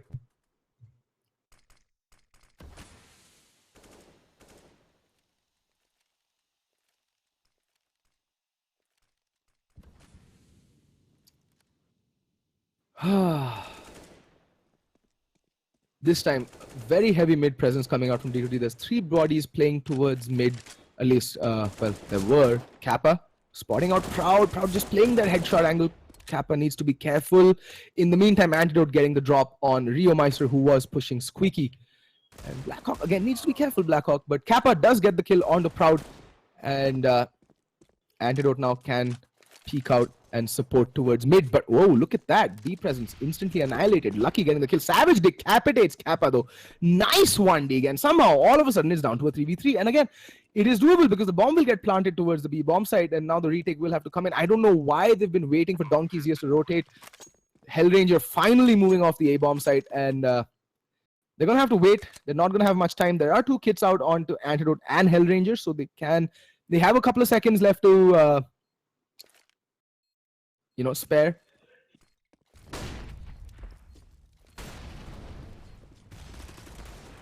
There we go.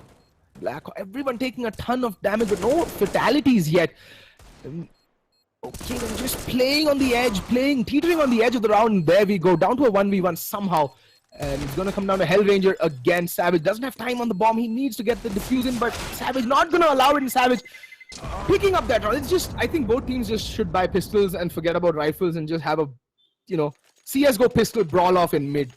They're just winning eco rounds here. Hey, what is happening?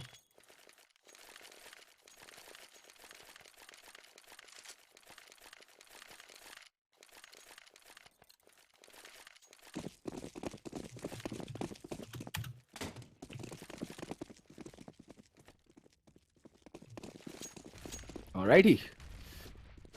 D2D still gonna force the issue. We'll go in with a force buy. And well, I can't really say I blame them because they've been winning these rounds left, right, and center. So I just hope one of these teams breaks this vicious cycle of force buying. It triggers me a lot when pistols win out against a fully bought rifling team. I just don't know. It internally, it's uncomfortable to me when I see pistols trumping over rifles. This should not be the case, and it definitely shouldn't be the case and happen so very often. Anyway, enough of my ranting.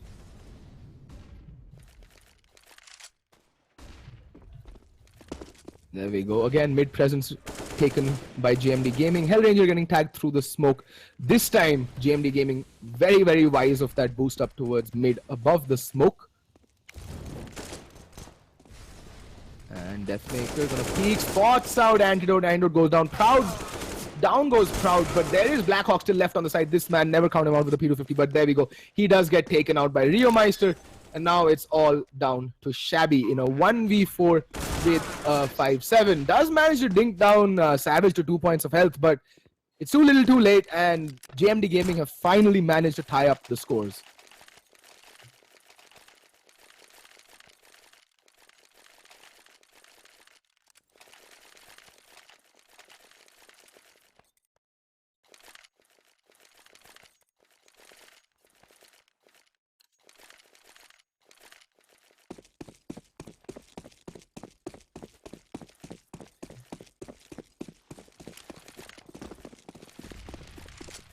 Alrighty.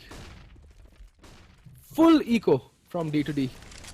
And they're gonna stack towards the A bomb side. I mean, they haven't been able to do much with their buy-ups, and they've been relying on these eco wins to put rounds on the board. So I'm a bit skeptical as to what D2D will be able to manage with this, well, stack. But I'm really glad JMD finally managing to break that vice grip that these pistol armor buys had on them and the game in general. So happy that Rifles won out that previous round.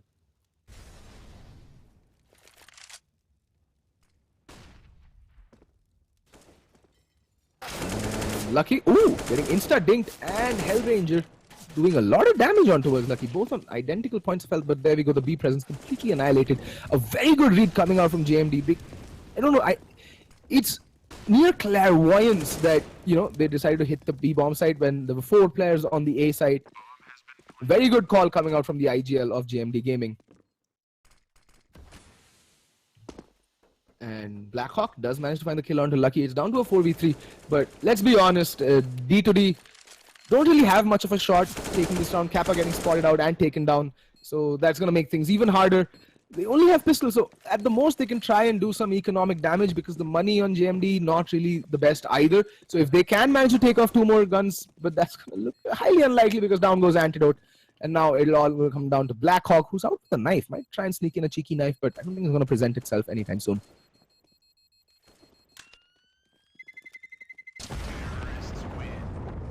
And JMD Gaming finally get the lead, and Blackhawk also goes down. Yet again, the money on D2D not the best. So we are again going to see a utility light buy coming out from them. Ever since the UMP nerf, it's very difficult for, you know, teams to actually go for that utility buy. It's not justified anymore because, especially on a map like Cash, because most of the encounters are going to be long range, and the UMP becomes an extremely situational weapon, especially on Cash. So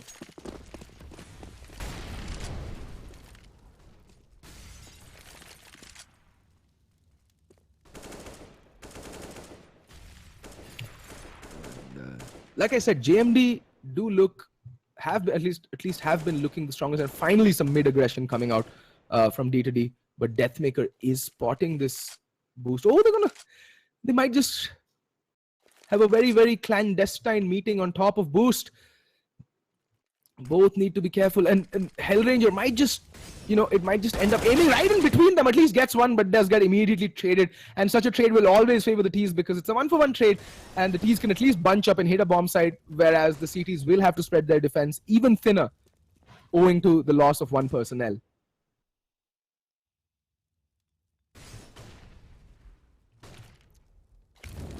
Deathmaker in the meantime is being very thorough, Molotoving off absolutely bugger all, missing that sandbags Molotov rather. And there's Shabby. It's a 3-1 split. Shabby's going to completely give up the B bomb side, and maybe they'll try and play retake. B bomb side, one of the harder bomb sites to retake in my opinion, and that's what Shabby realizes is going to make his way over towards the bomb site, play headshot. But he's alone. He needs to be careful because B hit is coming in. That flashbang though might just catch nobody. And there's Shabby spraying away into this nothing but thin air and gets taken down by Proud from behind. Now it's a 3v4 retake situation, and it is looking very, very dire indeed.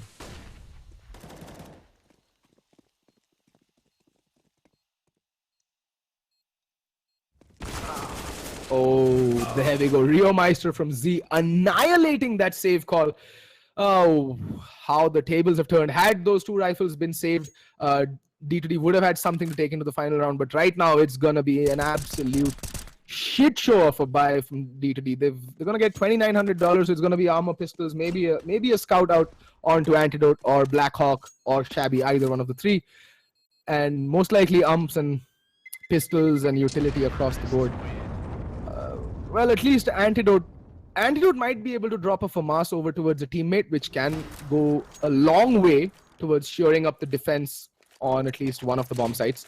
And yeah, that's exactly what he does drop it, and there we go, scout out onto Shabby. The rest of the players will, ump it up, as they say.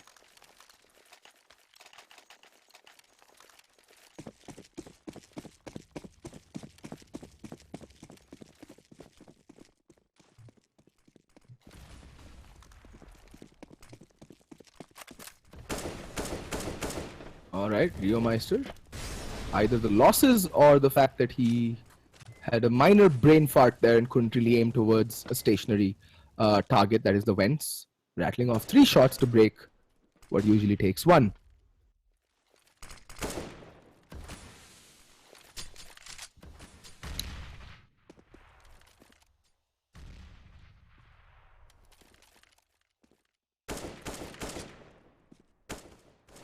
Alrighty.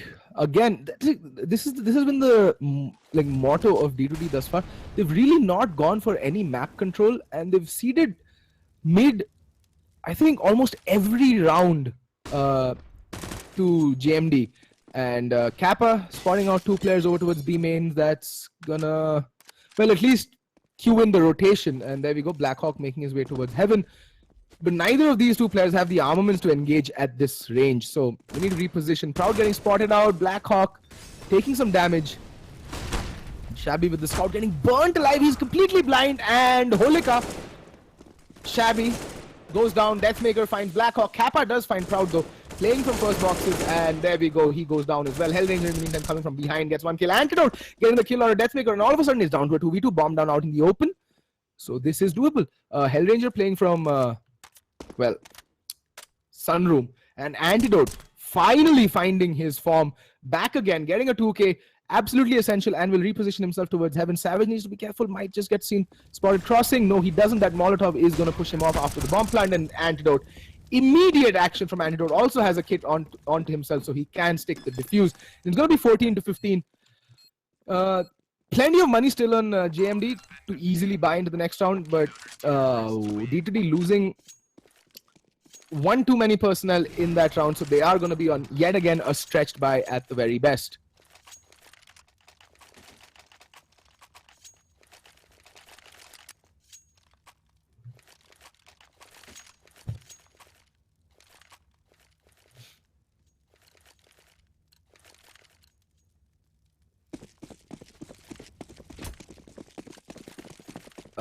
Guys in chat, I know it's not my place to address it, but I'd really appreciate it if you could keep the blatant, communalism and racism to a minimum.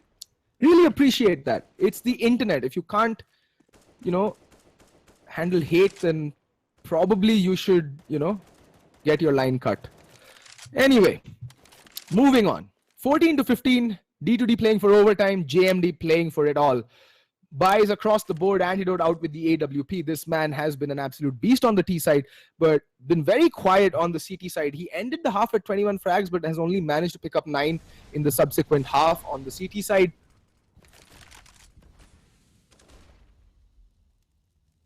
And still undecided on what site to hit here, JMD Gaming. Oh, Antidote spots out Savage. Needs to be careful. They know exactly where the op is playing from, so now they can make their way towards the other bomb site, and that's, I think it might just elicit a rotation.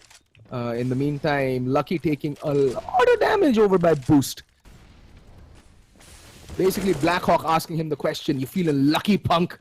But just as he asks that question, he gets taken down by Deathmaker. Deathmaker just raining death, fury, and destruction onto the team. And just as I say that, Hellranger and Kappa, 2 quick kills, and the man advantage wrestled immediately back in favor off the CTs, but this B hit an antidote with the AWP, and he doesn't miss often. Gets the kill on a Savage, and it looks like it's going to go into overtime, folks. Well, stay ready, is all I can say.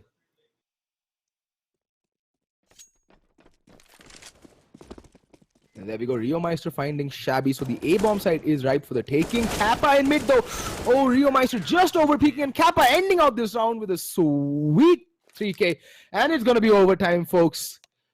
Well, what do you know?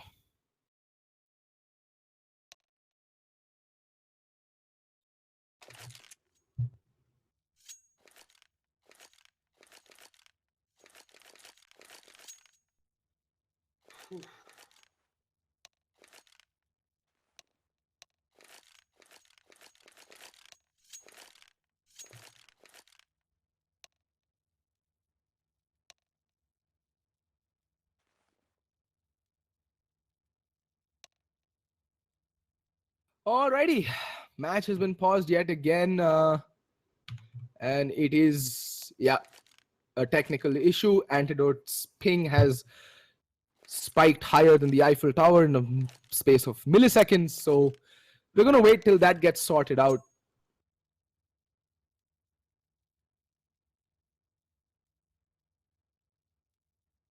And I'm gonna use this time out to order myself some dinner, because I'm not going to have much time after this. So yeah, why not? Dinner time.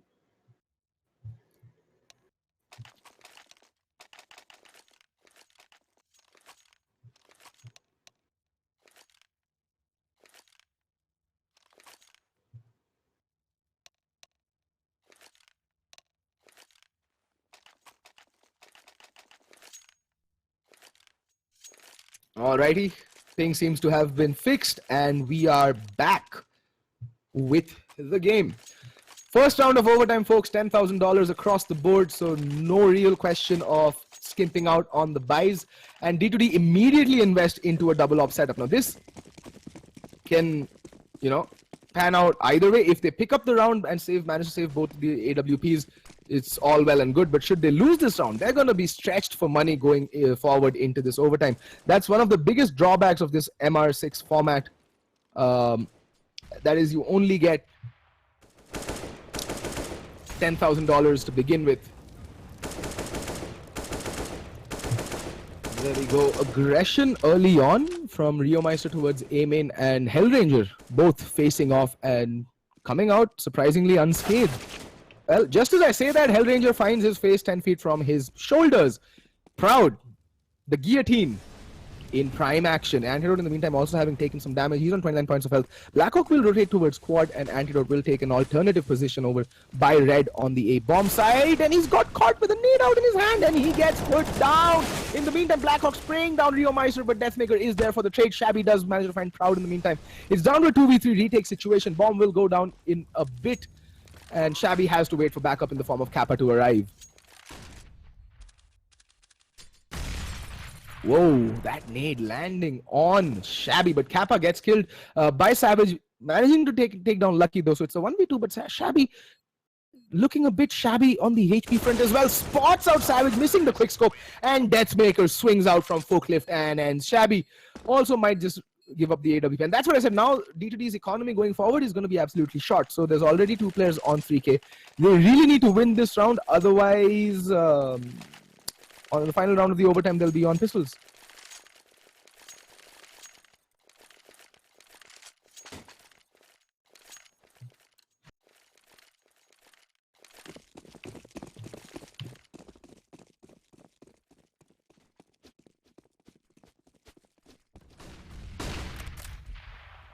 Well, okay, Blackhawk spotting out Deathmaker, but somehow whiffing that spray down, and Deathmaker surviving by the skin of his teeth.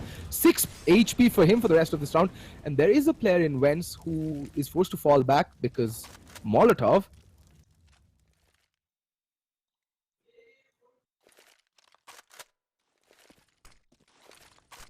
And, well, so far, JMD Gaming seem to be in complete cruise control. They are a man to the good, but well, Deathmaker is more or less being read his last rites.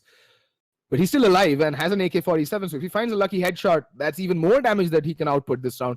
And frankly, again, as I've been saying, apart from, well, Antidote has cooled down a lot. In the meantime, Savage wildly spraying down Kappa, and Proud, like I said, finds Shabby. There's a 2-man advantage, but Kappa does get neutralized. Pull one back. Oh, like I said, look, Deathmaker. See, they're just 6 points of health, and Deathmaker finds the head of Hellranger, and all of a sudden it's all down to Antidote in a 1v4, and he has to go for the save. There is no money on D2D anymore.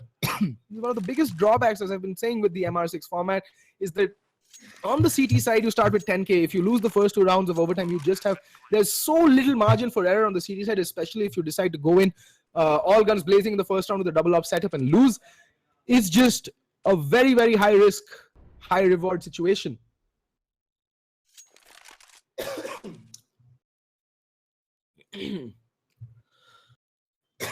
Excuse me, my bad, tuberculosis. And for all intents and purposes, JMD Gaming, I'm sorry I'm repeating that phrase way too many times, but just a bit tired today. And there we go. Antidote does find Proud. Does manage to pull back 1 kill in his favor, but shouldn't be going for any heroics right now, Antidote. Just really focus on trying and saving this AWP and get any kills should they present in themselves. Oh god. Yelling myself hoarse there. And like I said, no money whatsoever on D2D. They're going to be on pistols, UMPs. Basically the only buy that they can, manage to get a win on, apparently.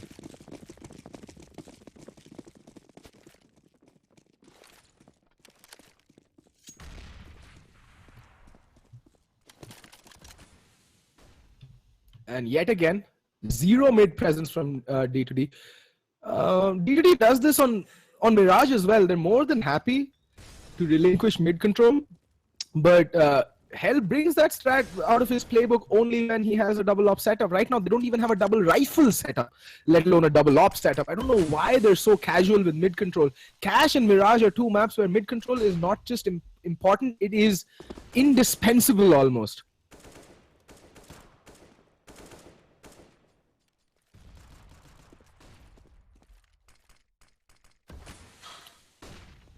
And yeah, the slow but steady A-pincer coming into play. And there we go. Proud gets the kill onto Kappa. And Lucky spraying away, but Hellranger does manage to make his way out of there. And finally, Lucky does land the spray down. It's a 4v3. It's a 4v3. Oh my god. Things are just falling apart. And Savage getting a kill onto an unaware Blackhawk. And Antidote also going to get caught unawares. Lucky and Deathmaker tagging up on him, but Antidote in the meantime does manage to spray down 2 players, so that's not bad. And Shabby with the AWP. Oh, nice shot on Lucky. Brings it down to a 1v1 somehow. And might just get the defuse, and he does have a kit to work with. He's gonna stick it. He is gonna stick it. And Savage completely blind, and Shabby. Okay then. Not too shabby, folks. Not too shabby at all.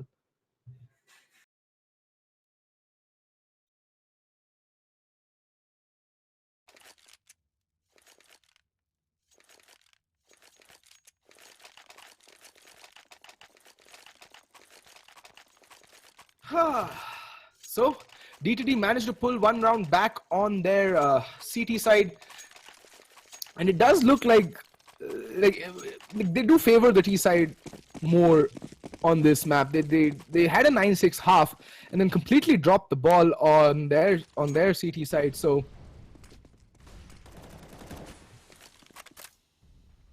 and well, JMD going with the tried and tested default of 2-1-2 on, well, any map under the sun, apart from Cobblestone. If you're doing a 2-1-2 on Cobblestone, you are absolutely silver. Never do 2-1-2 on Cobblestone. Never.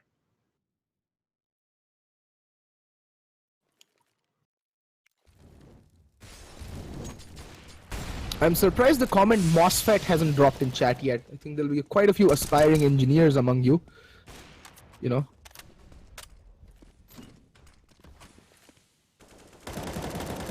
In the meantime, still just some damage taken by Antidote. A very passive hold till now, and Kappa is going to test the waters out towards mid. It's going to make a lot of noise, try and hold off the rotation. Finally, they did land that Cruxel highway smoke. And Kappa just making a lot of noise towards mid, trying to hold off the rotations and keep the players guessing while this B hit comes out in full force.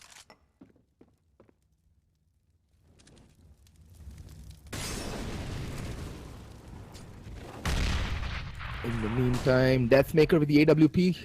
And the rotation has come in. Savage gets spotted out, gets taken down as well almost instantaneously. Deathmaker in the meantime needs to go huge. Oh, gets the kill onto Antidote, and Deathmaker finds Shabby. In the meantime, Proud does find Hellranger, but Kappa has gotten the trades. It's a 2v2 bomb dropped out in the open, and Proud finding Kappa again. And poor Blackhawk all alone, and Deathmaker ends him with the P250. 18 rounds on the board. That is match point. Yep, that is map point and match point for JMD Gaming.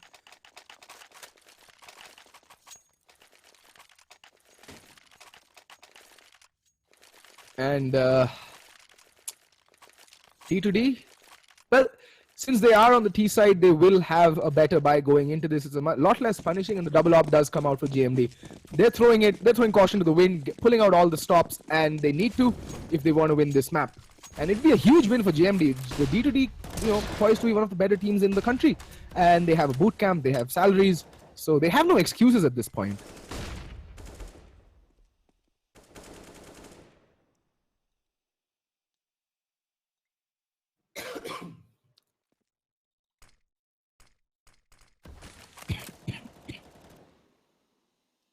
And well. So far, very slow, patient build-up. Kappa gonna Molotov off close. That has been basically a triple box. That was where Deathmaker was playing from the previous round, and boy, did he live up to his namesake.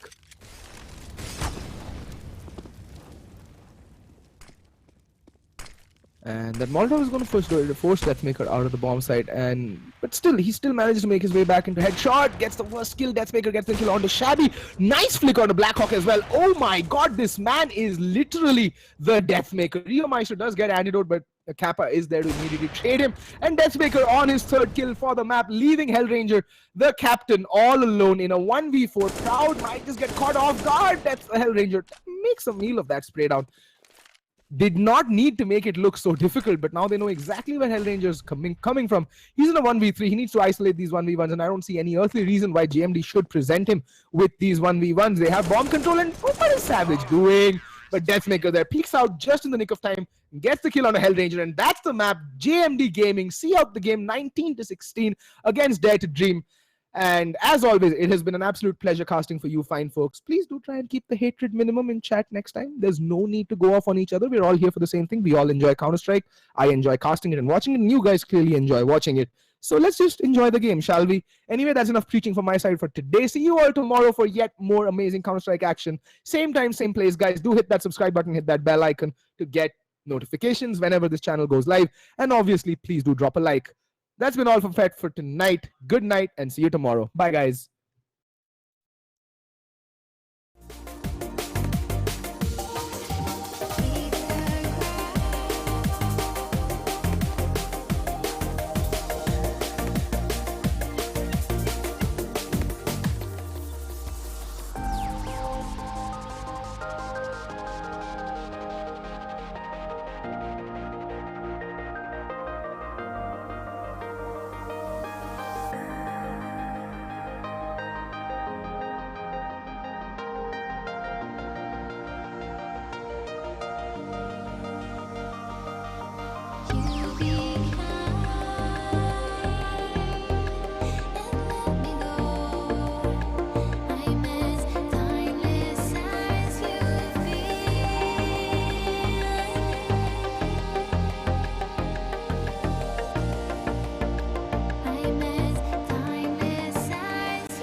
Alright, ladies and gentlemen, that was an amazing match of CSGO. Didn't I tell you that these matches can go anywhere? Congratulations to JMD on winning. I mean, they went to overtime, one overtime, but they did win it on 19-16 in their favor. Now that was CSGO. Let's not forget, we have one more game left for the night, and that is Dota 2. But before that, I'd like to welcome everyone who has joined us live right now. You're just in time for Dota 2, and those who have been watching with us. You guys know what I'm going to say next. Yes, I'm going to thank our sponsors, Owned by HB, HyperX, and Zoe by BenQ, and all of this is presented to you by Nodwin Gaming. This is ESL India Premiership 2017, Phase 3, Day 11 of Summer Season. I'm Aran Persian Mashari, and let's take a look at the Dota 2 standings.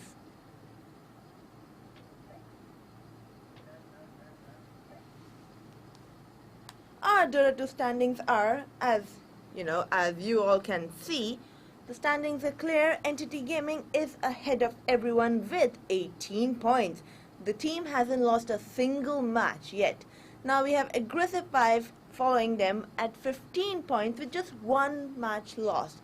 Then we have Buriza at 9, the Council Go Figure tied up at 6, White Unicorn at 3 points, while 3C4DA and Guline Gaming still haven't got any points to themselves. Now let's go on and take a look at today's Dota 2 match. Today's match of Dota 2 is going to happen between Buriza versus Go Figure. Let's talk a little bit about Buriza. Buriza is a Hyderabad-based team. They are led by Gaurav Anand. They put up a strong performance in Dota 2 Challenger League. The team was placed second in the recent Summer Phase Season 1 Challenger League. They had entered the May session of the Masters League after beating teams RSG and Kuroko no Doto. Their run in the May term of the Masters League was not so fortunate, as the team was placed 6th. In the June session, this team has registered a much better performance. They currently sit in the 4th place with 3 wins from the 5th place they have played so far. Their opponent, Go Figure. Now this team is an upcoming team in Indian Dota 2 scene. They are based in Bangalore and they are led by Raghu. They stood in first in the ESL India Premiership 2017 Dota 2 Summer Season Phase 1 Challenger League and were automatically promoted thereafter. In the May session, they were one of the contenders for the top spot. However, they had to settle for a 3rd place. In June, the team needs to pull up its socks after they managed to secure wins in only 2 out of the 6 games they have played. In today's play, it's going to be last match for the June term. Now let's talk about the off-stream Dota 2 match for the day. Now off-stream we have the White Unicorns versus Guline Gaming. Now White Unicorn is based in Pune. The team is from Pune. They've been playing together for the past 1 year. Now the team have core members like Manikanta, Akshay and Yashraj. They have participated in a few local Dota 2 events and they participated in the Challengers last year but failed to make a cut. They have returned this year stronger than before and they have triumphed in the Challenger League and were promoted to the June session of the Dota 2 Master League. This team looks very promising and the players mentioned that they are very keen on attending the LAN season finale next month. Now their opponent is Guline Gaming. They are based in Pakistan and one of the oldest team in the country.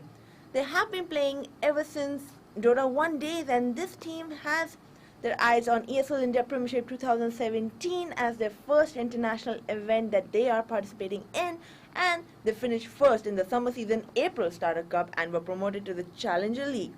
In the May term, the team topped the charts in the Challenger League and were automatically promoted to Dota 2 June Master League.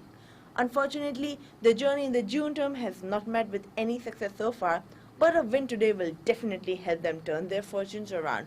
So those are the 2 matches that we have on screen and off screen. Now let's go on and talk about what's up next. Dota 2 match? Sure. But what's the big picture? The big picture is the LAN finale in Mumbai that you guys have to attend. I'm talking about the ESL India Premiership Summer Season finale that's going to happen in Mumbai on the 1st and 2nd of July. And I'll be seeing you guys over there. Now that's enough chit chat for now. It's time to play some games. It's time for Dota 2 action. I have my casters ready. The teams are gearing up. So let's take it out to the games.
Ladies and gentlemen, welcome back to the ESL India Premiership. My name is Vivek, and joining me here is Gambit.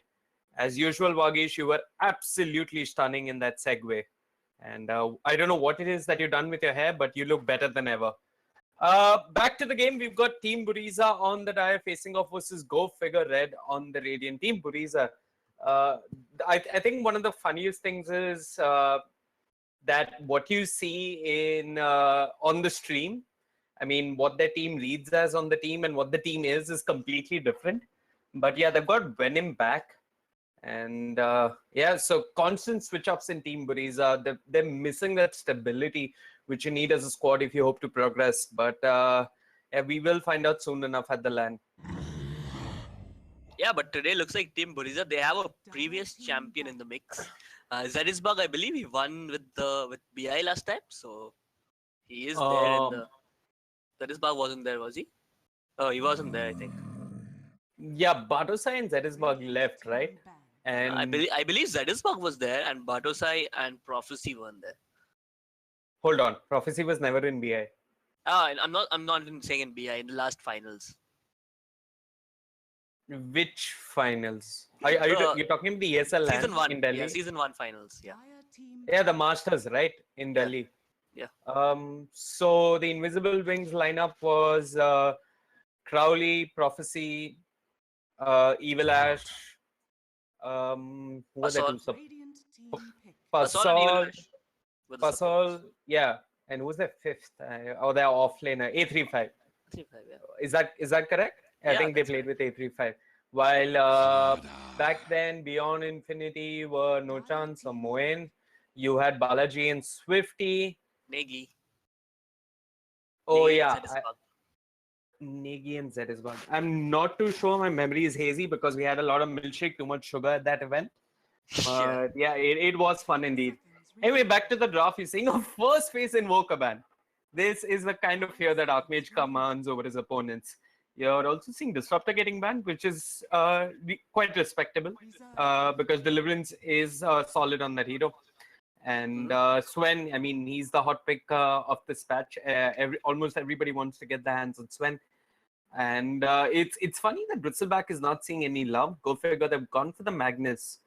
So I guess the Magnus is going to be in the offlane. The Silencer pick, can't make head or tail of it just yet. Templar Assassin. I think aside from the draft, let's talk a little bit about the form that these teams are in. Go Figure Red have been doing really, really poorly compared to the first. They were not there in the first phase. They qualified after the first phase into the Masters League. They performed decently in the Masters League, I would say, for phase 2. Third phase has been absolutely shambolic for them. They've lost 4 games, I believe, to Entity, to Aggressive 5, even to the Council and to White Unicorn, who recently qualified. So hold on, they lost to White Unicorn? I believe they did, yeah. Okay. It was an off-stream game as well. So yeah, okay. Things are not looking too hot for them, and they really need to arrest the downfall. Otherwise, we might not be having them on the LAN. Yeah. So yeah, I mean, even their picks. Look, they picked up the Queen of Pain. They picked up the Slaughter as well. These are not two heroes which you see together very often. But Go Figure Red, they generally pick up heroes which they're comfortable with, or which their players are comfortable with, rather than them having an overall synergy or having an absolute game plan. So yeah, that's probably something that they can work on, but for now, that's what they've gone for. Okay. Phantom Assassin. Mid PA, safe lane PA. Not sure. I think it's going to be a mid co-op. Yeah, don't want to run co-op in the safe lane. TA, right? Co-op can do pretty fine against TA. Yeah. I hope your party open mic is enabled, just in case there's some folks who are tuning in through the in-game ticket. Last pick for Team Buriza, they're looking for roaming support. We've got Ricky banned out. You could do Sand King, but they're going to go with the Bounty Hunter. And I wonder if anybody caught this and took a screenshot, but Go Figure Red missed a ban. They missed a ban. Yeah, they missed a ban. They're so busy deciding among themselves what heroes to pick up, what hero each person is comfortable with. They've gone full Dawai. I was going to say retard, but right now Deliverance has selected the PA. I guess they're going to swap things up. And we're going to see Zedisbug playing a roaming fourth. Well, Zedisbug on a fourth itself is pretty interesting. I've always seen him shit poor, but Bounty Hunter definitely a hero which has gold to work with. I mean, I don't know what's up with these teams. Venom is usually the fourth, but at least whenever I've seen Venom play in Team Buriza, he's almost always the fourth. But today got Zedisbug as the fourth. Just say Venom like if you know who he is, because I don't. Do we know who he is? No, I did follow a fair bit of Team Buriza in another tournament. Right. So Venom comes and goes. This roster keeps on switching. Last time they had Dinu Bisht in the roster, but I think it's Bisht or Bish. I don't know. Dinu, the streamer, was part of the roster, but he's gone. I mean, the only thing that's consistent about this roster is that in their team photos, they're all wearing the same Twitch t-shirt. Also, they always finish around 4th or 5th, I believe. So. Yeah. Actually, they only can't really say that. But they're a mid-tier team, I would say. Yeah, they're somewhere between tier 2 and tier 1 in India, in my opinion. Yeah, and I actually the thing with the team is that they get really hard carried by Clown Game more or less most of the games. So I mean that's what I have seen at least, but I'm pretty sure the rest of the players are up to the mark. There were a couple of players I knew, but I don't seem to see them in this game. Okay. I'm going to quickly run through the lineups. We have our classic load into the game and bind your pause button to right click or whatever it is. On the side of the keyboard. Pardon? To every key on the keyboard, you bind the To pause every key on the keyboard and even your mobile phone if you could. But I'm going to start off with Go Figure. We've got Rampage playing the Slada. PA in the hands of Deliverance. I think they're going to swap things up. We've got Drake or Raghu on the Silencer. That seems to make sense. We've got Archmage on the Queen of Pain. And that leaves us with Snacks on the Magnus. I'm not sure they'll swap things up because by the looks of things, PA has already bought up items. Yeah. So, yeah, I'm not sure they're going to swap it up. But we'll switch over to Buriza, where we have Zedisbug, who's playing the Bounty Hunter. We have Easy, I believe, who's playing the Juggernaut. We have Venom on the Jakiro. We have Helm GA on Darkseer. And we have, as usual, Clown K, who will be taking up his usual mid lane role. Yeah, so it looks like it's a milky safe laner. What do you feel about that? I feel like his playstyle doesn't suit the safe lane for some reason. I mean, I think he could transition. I'm not sure how effective that transition is going to be, but yeah, he's up there in terms of individual skill and MMR, and he could transition.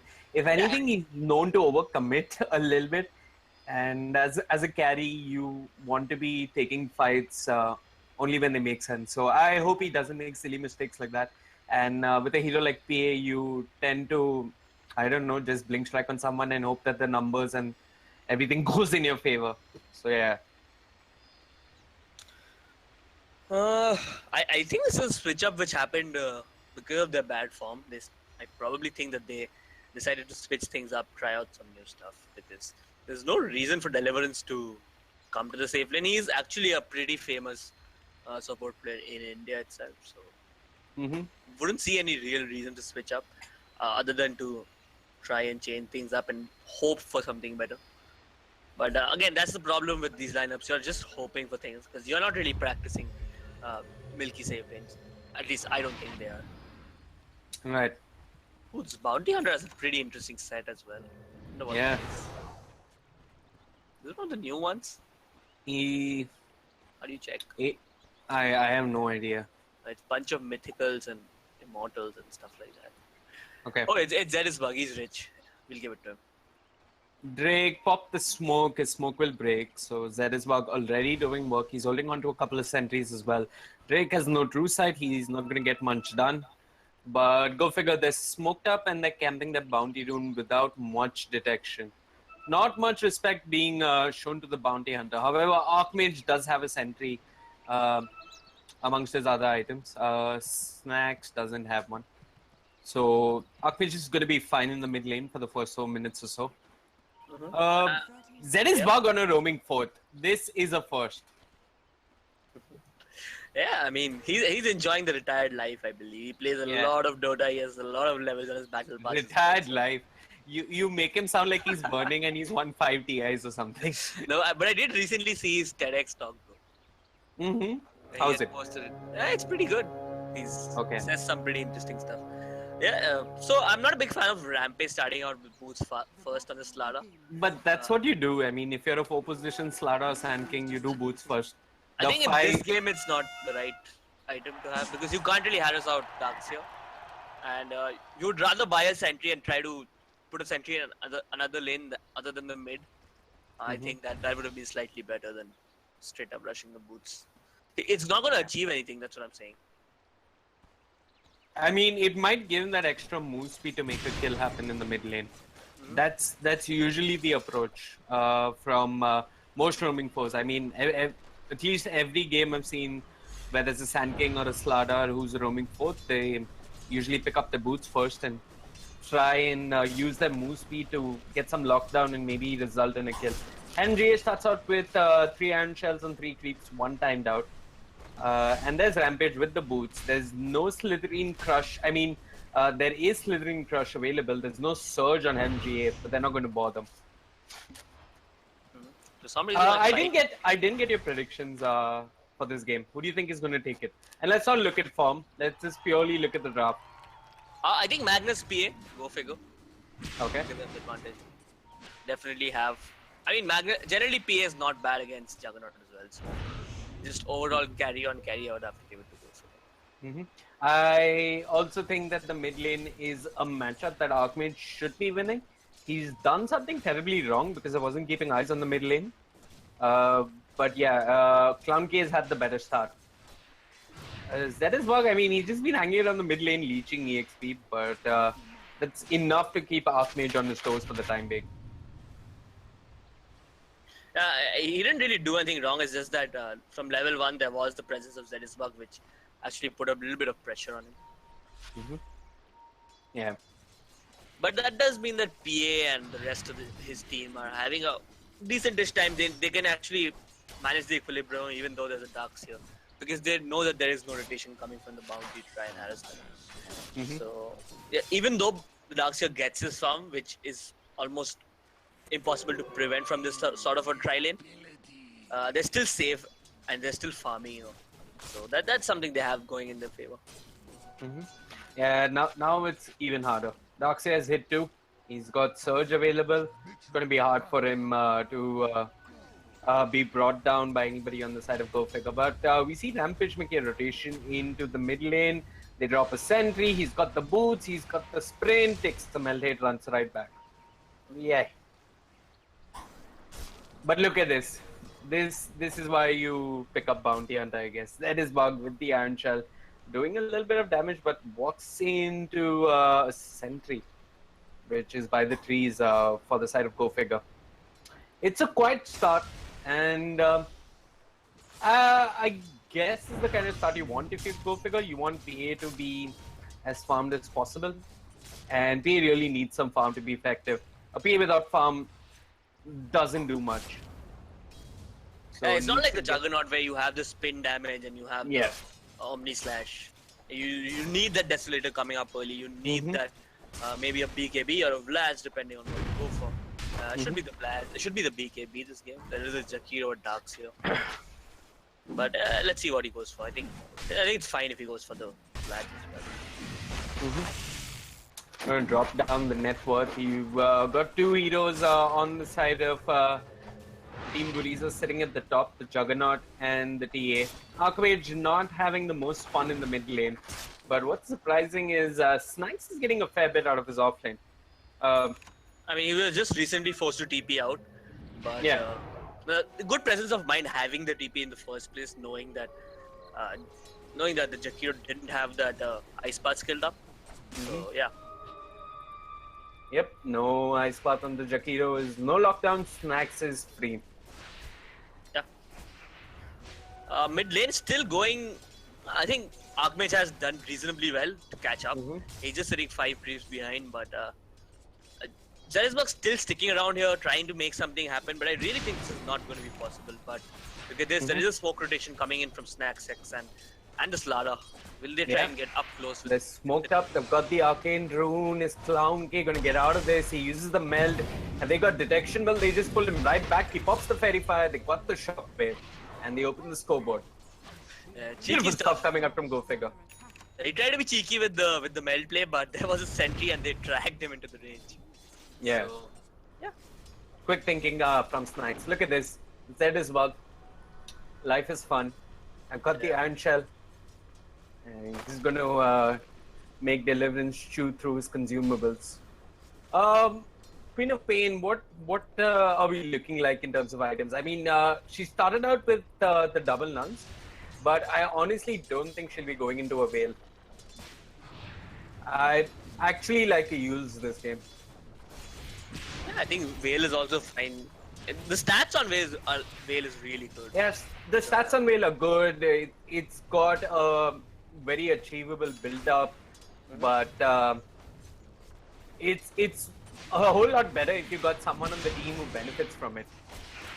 And I think the problem is with Yules is that you really don't want to be forced into that item unless there is a silence which actually will get you killed. So I think that's probably what I guess she goes Veils. I guess she goes for the Veil of Discord, but an Orchid wouldn't be too bad. But I don't think she's getting it anytime soon just yet. Yeah, absolutely. I think Orchid first would be ideal for Archmage, but it'll depend on how the other lanes go and how if he manages to rotate onto them and try and get some kills. Yeah.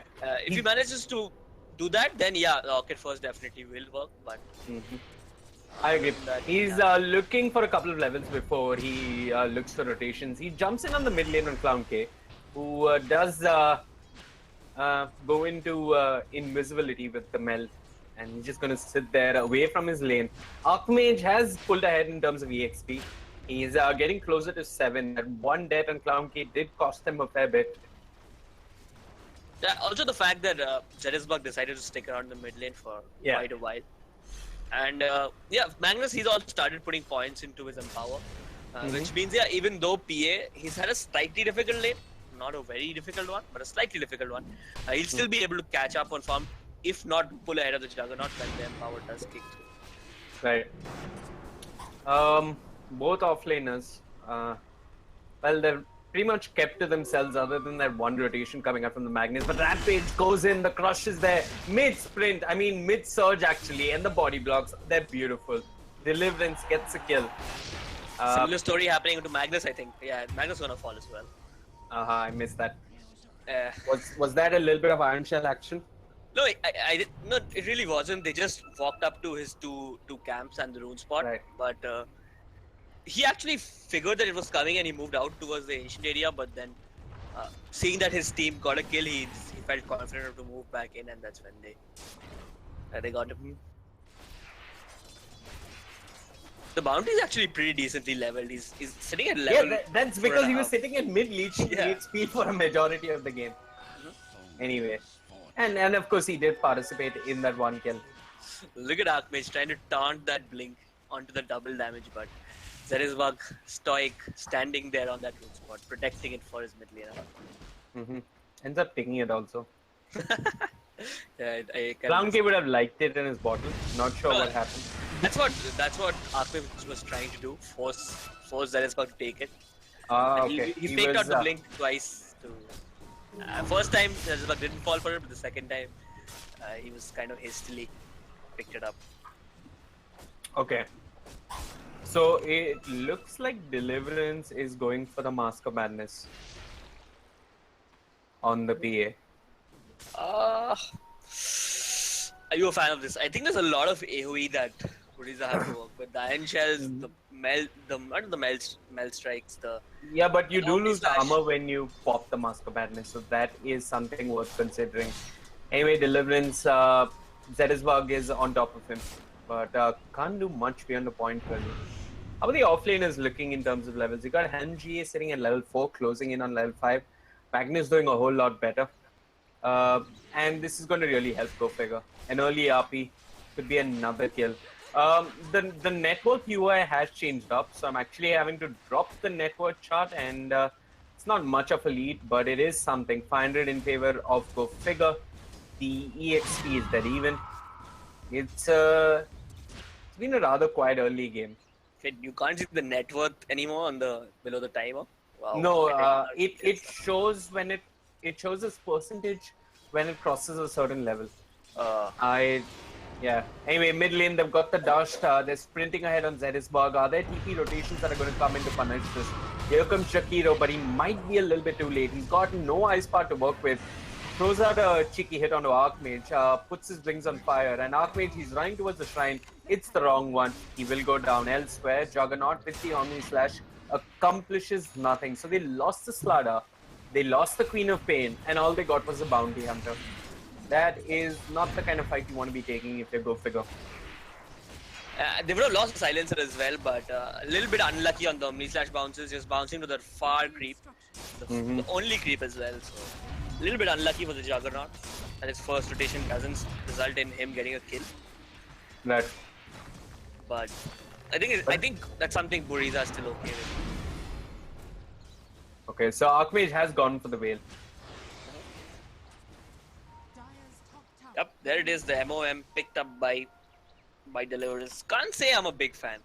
Honestly, can't say. I mean, by the pure logic that after Dagger and Blink Strike, you could do from some extra attack speed. But why not the Vlads? It helps out your team so much more. You don't have to deal with not being able to use your spells. There was a dust coming out from Rampage, didn't catch anyone.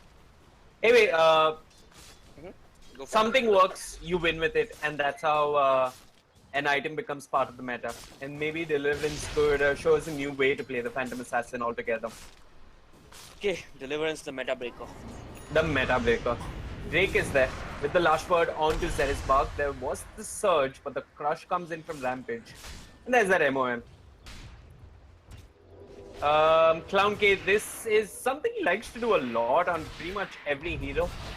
Do okay or good in the lane, but always fall back to the jungle and catch up.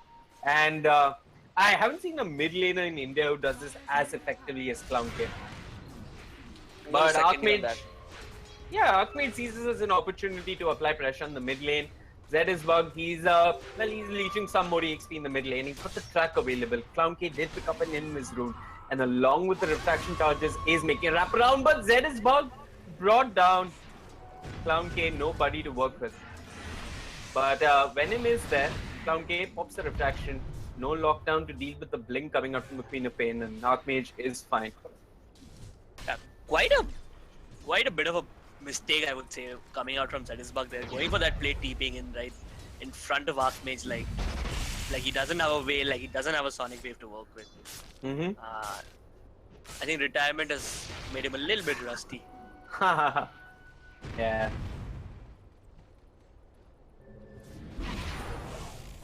Yeah. Spending too much time with his grandchildren. Enjoying his pension. Yeah, eating biryani and Halim in Hyderabad. I think they've put Deliverance in the jungle so that Rampage, he can actually pick up some levels, pick up that farm, get that Blink Dagger online. It even has that corrosive haste to work with, so it's not going to be so easy for Zetisburg to move around anymore. What's almost a signature move of Go Figure? I'm going to come back to that because mid lane Archmage, he has 4 heroes surrounding him. He turns around for the Shadow Strike, gets the Scream off as well. But yeah, what's a signature Go Figure thing to do, in my opinion, is get snacks as Magnus. And he almost always seems to get his blink at a respectable time. It's 14 minutes and he's getting closer and closer to his blink. And he's going to be having a lot more impact in teamfight than a Darkseer who is struggling to get his mech right now. I was going to say he might get backstabbed by Zetisburg, but yeah, I was watching Shrine that. there helping him out.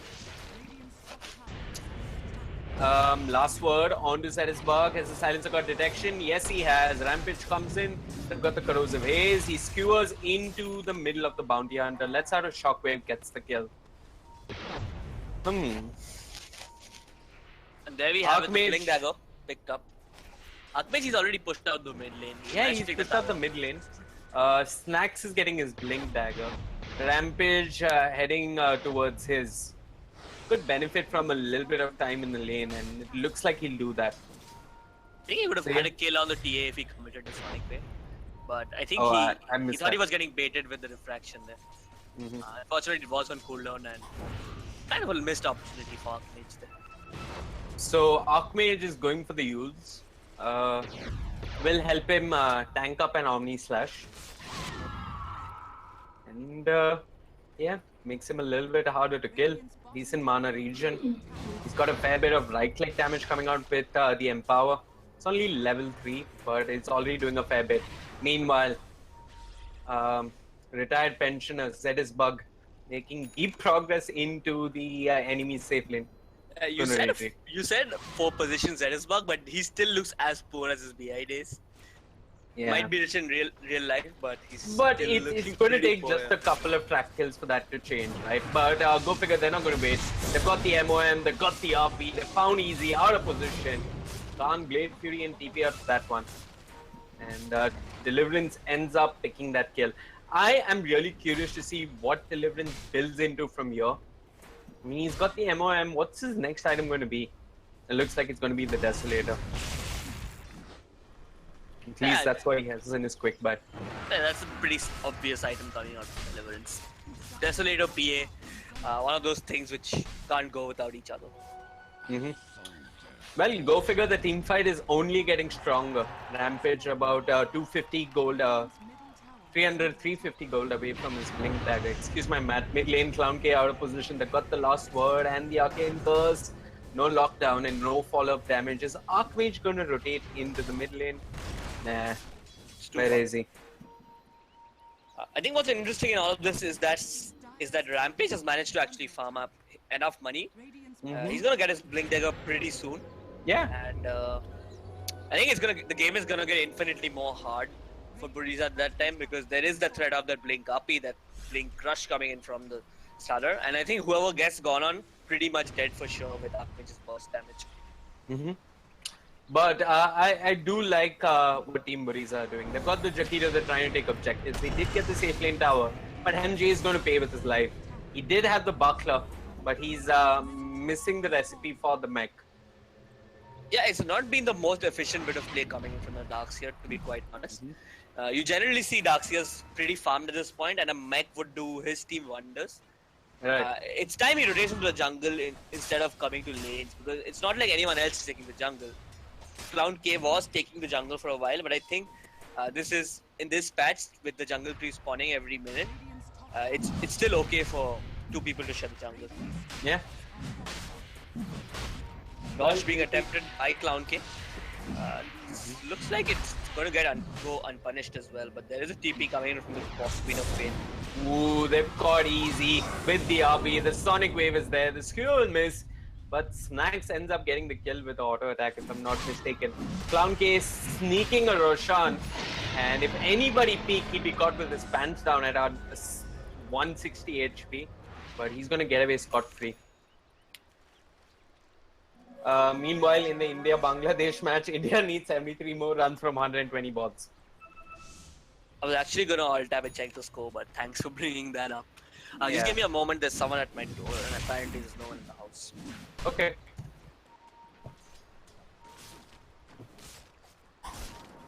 Deliverance sitting at 3.4k gold, making decent progress towards that Desolator. Doing quite well. Drake, he's got the levels, he's got the global silence as well. It is on cooldown now. But go figure, they feel pretty confident. In fact, they haven't got the RP, so now would not be a bad time for Team Buriza to smoke up and make a play. Clown K looking for that Blink Dagger, but there comes Rampage, unveils his, gets the hell out of there. Easy. What's he got? He's building towards that Manta style. Clown K tagged with the Corrosive Haze. Team Buriza not getting much done in terms of team fight. They're really missing Helm GA and the initiation he provides with the Darkseer. It's 20 minutes in. He has completed the mech disc. honestly isn't the best of timings. It's rather ordinary, but they're trying to bring down Deliverance. They've got the Omni Slash, and that's also some track gold going towards Zedis Bug. Drake, all by himself, not sure what he's thinking. Might just end up going down here. Yep, they tracked him up. He can run into the trees, but Venom does have eyes on him. They even... Wait, was that Drake dropping a sentry? Either way, Zedis Bug scores another kill. So, fair amount of gold going into the pockets of Zedis Bug, who's now sitting at 1.2k gold. But go figure, they don't care. They're just trying to bring down the Dyers safely in tier 2. Yeah, and they still have the ages with them on Clown K. So I think they still have the potential, especially with this DD pickup, to mow down a few more towers, at least another tier 2. Especially with the Juggernaut, with the Jakiro and the mech on the Darkseer, they definitely can. MGA has made a slight error. His team needs him in the team fight. They need his mech, they need his control, but he's gone to defend the tower. Archmage, meanwhile, has a TP of his own. And if Go Figure force the issue, they could end up winning the fight. Rampage goes in, takes a fair bit of damage. That DD doing real work on Clown K. Deliverance. His MOM pop. Can't use any of his spells. Archmage still pushing out that... Oh, look at that! The Stifling Dagger almost brings down Clown K and takes away his ages. Easy trying to make a run for it. Team Buriza, they do have vision of Go Figure, but the question is, can they catch out anyone? There is a skewer, they caught Clown K, the Ice Path is there along with the Macro Fire, and just a little bit of physical damage. Clown K does manage to bring down Snacks. There was a Sonic Wave, Deliverance did manage to bring down the Jakiro, they're chasing for more. Zed is back, trying to run, will end up going down. Deliverance doing some real work with the Mask of Madness. Blade Fury will manage to bring down Silencer, and now Deliverance out of position. Does manage to get a couple of illusions out and is trying to make a run for it. Archmage low on mana, no Sonic Wave, and Go Figure might just disengage. It's a 2-for-2 exchange, and they did take away the ages on Clown K, but all this was Team Buriza fighting without the Darkseer. Yeah, it's kind of cute how these fights are breaking out. Basically, both teams have complete vision of each other due to the corrosive haze and the track coming out from the bounty hunter. So the fights are happening full-fledged, even though teams have full vision of each other. Absolutely. So it's definitely not an easy game for a hero like the Madness because he hasn't been tracked up.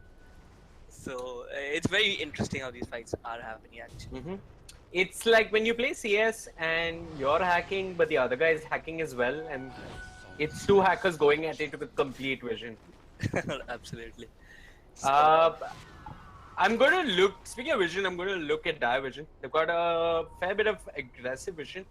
One classic cliff ward in the Radiant jungle. I'm going to actually come back to the game because it looks like both teams are smoked and they're looking for a pickup. Zetisbug will break the smoke. Where's the detection? Not there on anyone. Snacks with the RP on a Clown K. Elsewhere there's an Omni Slash. Drake dropping low, easy chasing him down. Has he got the movement speed? I'm not sure. They've managed to catch out MGA. Archmage has joined the party. He's got no Sonic Wave. MGA dropping low, easy, comes in with the Blade Fury. He didn't manage to bring down the Silencer, but he might bring down Snacks. Rampage with the Crush. They're focusing down easy. Shadow Strike number 2. Whale of Discord. Healing Ward. Easy stand through it all. Dropping low, not going down just yet. Archmage pushed the TP out of there. Deliverance says get back. But Rampage will end up going down. It's a double kill for Venom, and Clown K manages to make it 4. Team Buriza get 4 quick kills, and they only lose the Juggernaut. A 2,500 gold exchange in favor of Team Buriza. And now it makes sense to drop the network chart. It's 1,000 gold in favor of Team Buriza, but it's a whole lot of EXP. 2,500 to be precise. It's kind of funny how the only survivor in that fight from Go Figure was the hero who got Omni Slash. That was a Silencer. But I think Go Figure underestimating this mech coming out from the Darkseer. He gets brought down absolutely to a shred of HP. He goes back, uses the shrine, uses the mech and survives and turns the fight completely for Buriza. It's a couple of factors, right? I mean, Drake broke the smoke, but he didn't have vision. And that is a very costly mistake to make when you pop up and when you pop a smoke and go together versus a bounty hunter.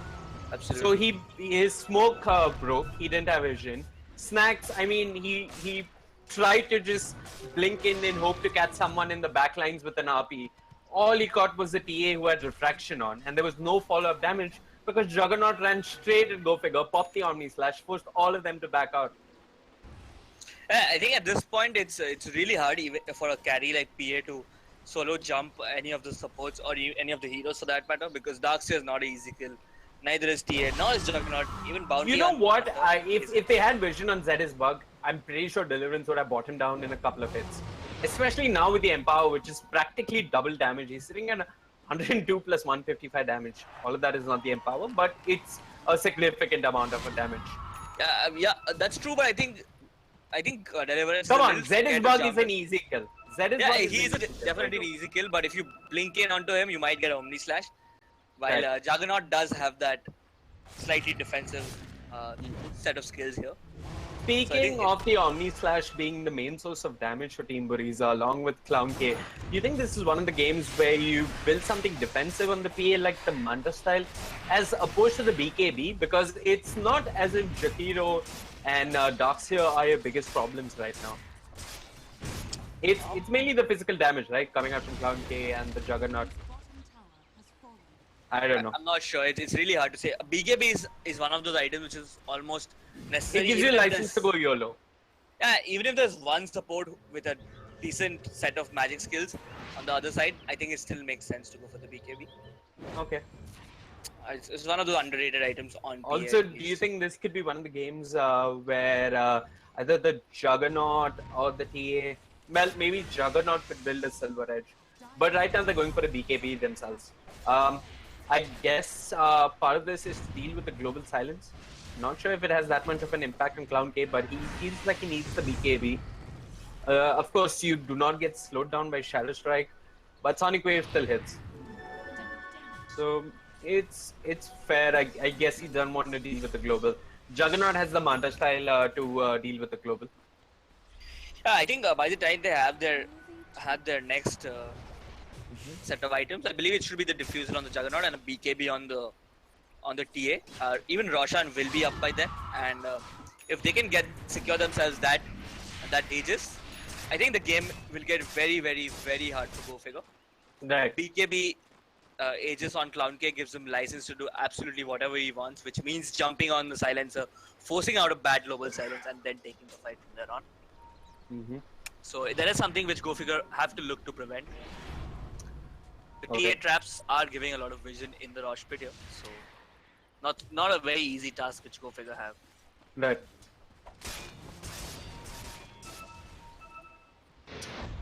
Deep ward behind the mid tier 2 coming out from Team Buriza. Got a fair bit of sentries across the map as well. Presume there was some deep warding action which I might have missed. And you've got the classic Clifford looking around the Rosh pit from Go Figure. They move into the pit. The TA trap did scout that out. It is a small goal lead for Team Buriza, but one big RP, and this could all turn south for Team Buriza. No, Buriza are doing the right thing. They're smoked up. They need one pick off, and then they can go and take Rush. And that one pick off might be Drake. Zerisbug has got eyes on him. They surge up easy. He's just going to walk in, get a couple of auto attacks. So Go Figure, they're playing without global silence right now. And I honestly wonder, did they really need the silencer? Why silencer this game? Am I missing something? It was the first phase pick as well, right? Yeah, it was a first phase silencer pick.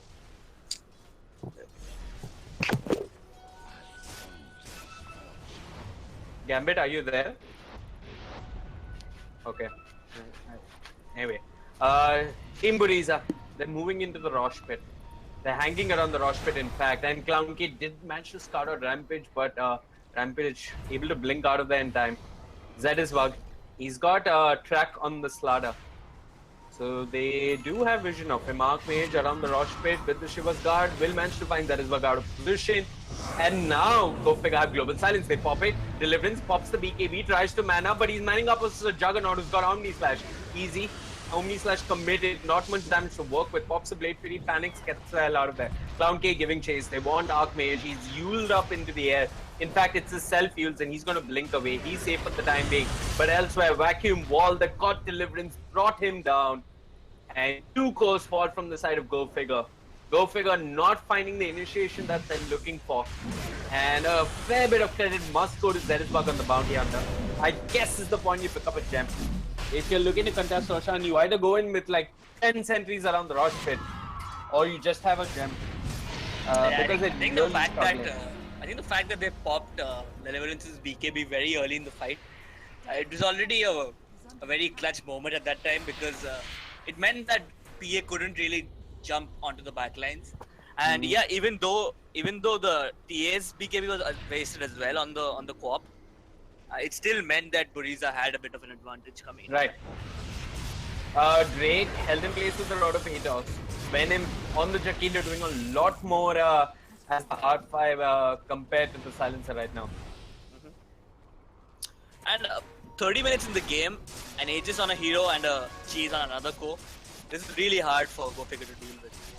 And it's not like the global silence is really that effective, because Easy, he's been very patient with his Manta style, holding on to it for just the right moment, and they're never really going to get caught out with by this global silence anymore.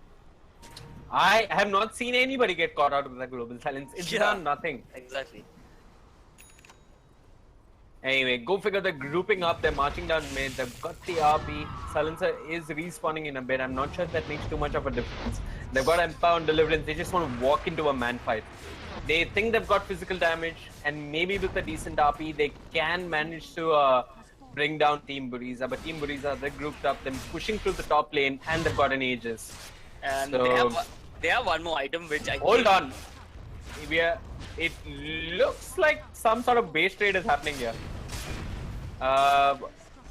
Well, what is this? Go Figure then made the mid tier 3 is dropping low. Have they got TPs? Archmage has a TP. Deliverance doesn't. Snacks does. Elsewhere, Team Buriza. Okay, yeah, they're finally backing off. No TPs or cancels just yet. Venom with the Ice Path Macro Power as well. Or roots up Archmage, holds them in place. Archmage has the use, will manage to get out of there. So I think this worked out better for Go Figure, but they've lost to tier 3 of their own, and they're losing their melee barracks. Easy and Clown K working away on the melee barracks. The glyph is there, it's not going to be enough. The RP coming out from Snacks, Sonic Wave comes out from Archmage, Global Silence as well, but they've lost the melee barracks. Easy does have the cheese if he wants to. Clown K uled up in the very last moment from Archmage. It's a man fight between the T and the Queen of Pain, but elsewhere Easy does manage to bring down the Magnus, and Slada will fall as well. Aegis taken away from the TA. Round 2. Can Go Figure bring her down once more? She's standing in position with the Mel.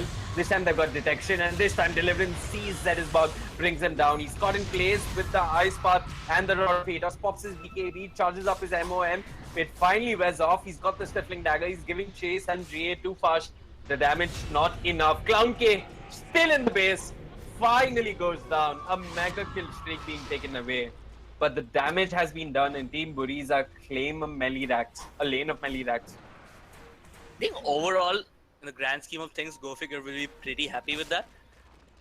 I mean, it's a melee racks for a melee racks and an Aegis and a cheese. So there's no reason for Go Figure to feel too bad about that. Absolutely. And they didn't end up losing anything too valuable. They got a mega kill streak. Deliverance is building in towards his next item. It seems to be an Abyssal. So they're not doing too bad actually. Archmage making reasonably good progress towards his Orchid. I think what stood out for me in that fight was how difficult it was for Go Figure to actually bring down TA. Even that one kill which they got on him was really hard. He managed to kill off the Slada before dying, and then even took out one more hero, I believe, in his next life. So he's picking up the Hurricane Pike, so that's one more positioning item, one more escape item, one more initiation item, all in one, which makes it that much more difficult to actually get these kills on him. But Go Figure, newfound wave of confidence. They're just going to group up and try and beat down buildings. Everybody is here. Drake doesn't need to be there. He's got the Glimmer Cape and the Global Silence coming off cooldown. So he's going to handle the top wave that's pushing in. And the last remaining tower, the last remaining outer tower for Team Buriza will end up falling. I mean, if Go Figure managed to land a decent RP, now everything could go horribly south for Team Buriza. Yeah, they're just going to move on to the shrines. Almost force Team Buriza to come fight there. Have they got sentries nearby? Not yet. Zerisbug hunting, scouting, the side traps, slowing down snacks. A track there would be invaluable.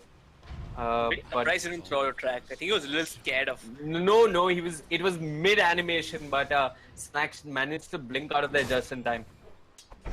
Okay, so it's going to boil down to who split push is better. I mean, both teams are trying to cut the wave and all of that jazz. I mean, Archmage is keeping mid pushed. It's also going to boil down to who manages to snatch the next team fight. And right now, I'm leaning towards Go Figure. I honestly think that if it's a 5-on-5 head-on team fight, I think Buriza have the advantage. Because I think it's going to boil down to vision, honestly. If they have vision on the bounty hunter and if they bring him down, which is rather simple, I don't see Team Buriza winning a 5-on-5 team fight. Yeah, I mean, conversely, if there is vision on the Magnus, I see there's no way in which Go Figure wins the fight as well. So. Absolutely. So yeah, it's going to boil down to vision. I and think vision is something enough. both teams have enough to work with, right? They have the track, as we pointed out, and they have the corrosive haze as well. Right. Zetisbug, he might get some more vision. Go Figure Blunting down should just some team invest in a gem. It's been long enough. Just pick up a gem. I think they're a little scared though. Who's gonna carry it? Because Magnus has to go in. I think Archmage should be the. Oh, Archmage has a gem actually. Oh yeah. Good call, Gambit. Yeah, he's the right target. Yeah, he's got the gem. He's got the orchid. So he sees Zetisbug. Zetisbug is dead.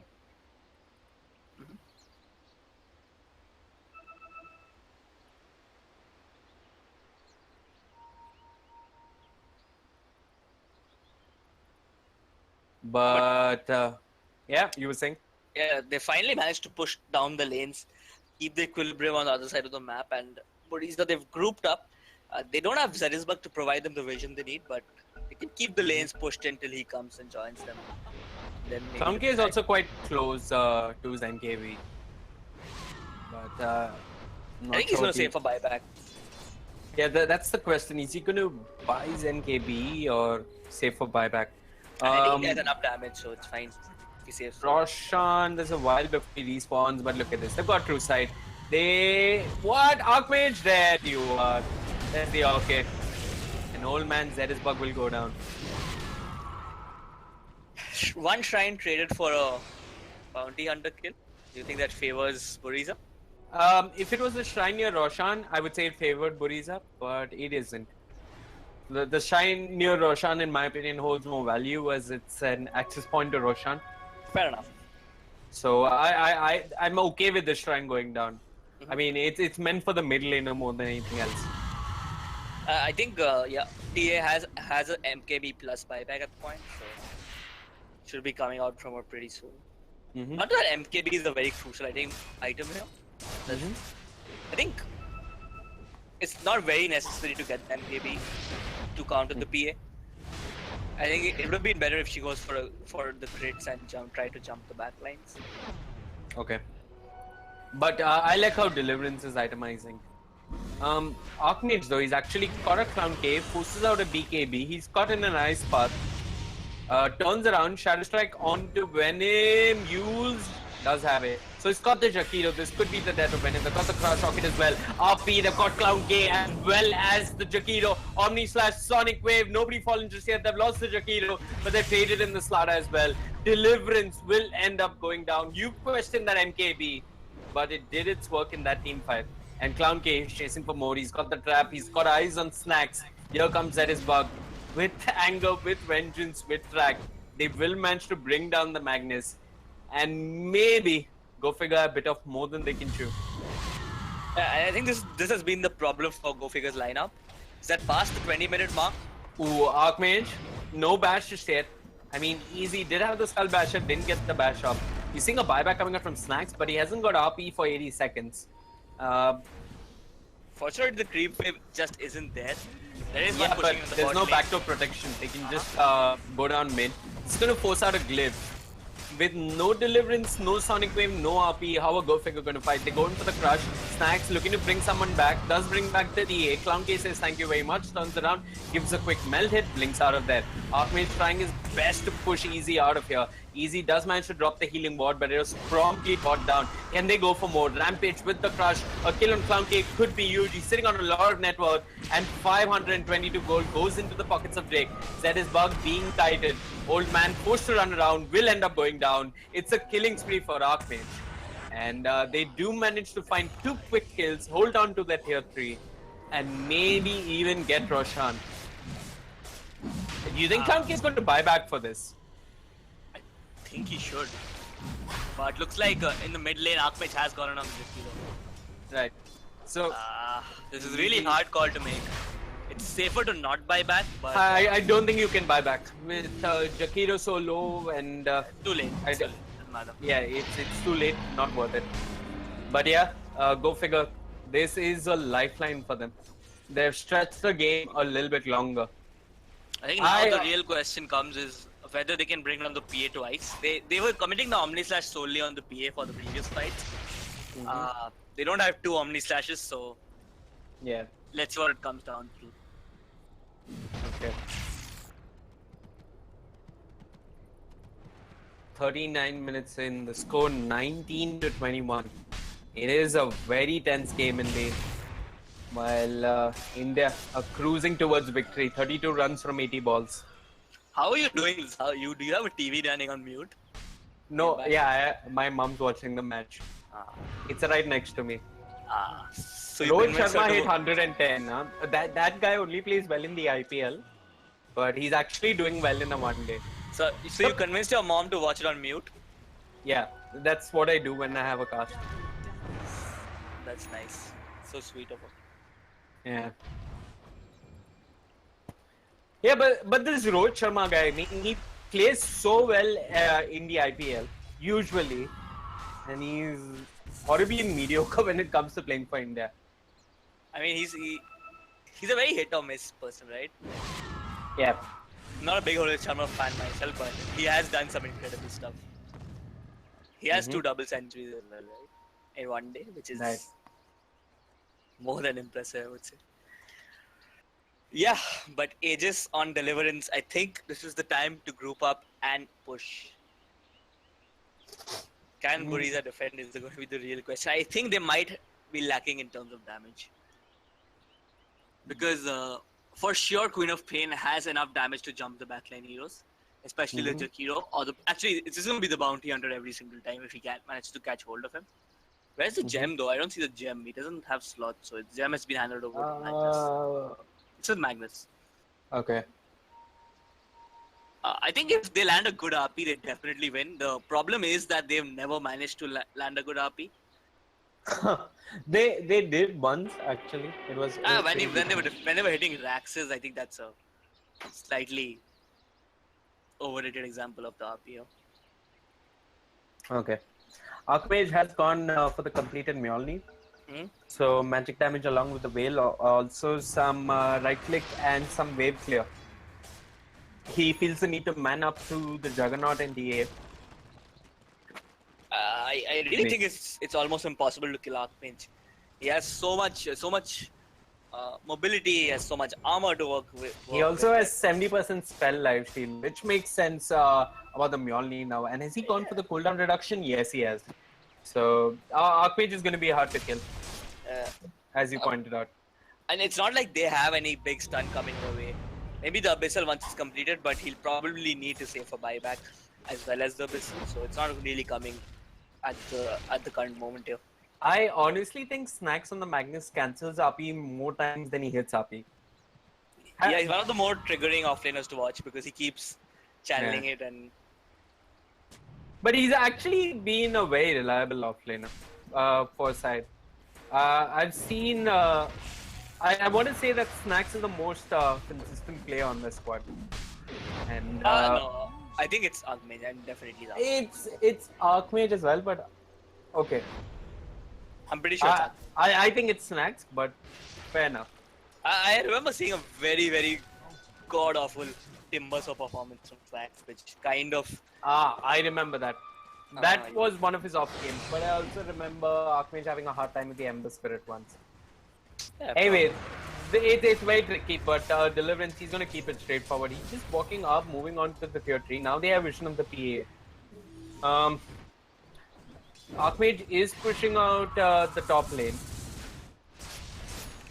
What's the plan here for Go Figure? I mean, they've got the ages. They ideally want to get something done with it. I also want to point out like that I do respect how Deliverance is itemized. There's a gem lying on the deck there. What? No, they just dropped from the Magnus. I think he's out of slots maybe. So yeah, I like how Deliverance has gone for armor. Will help him survive versus the TA. Not that much longer, but fair enough. Yeah, okay.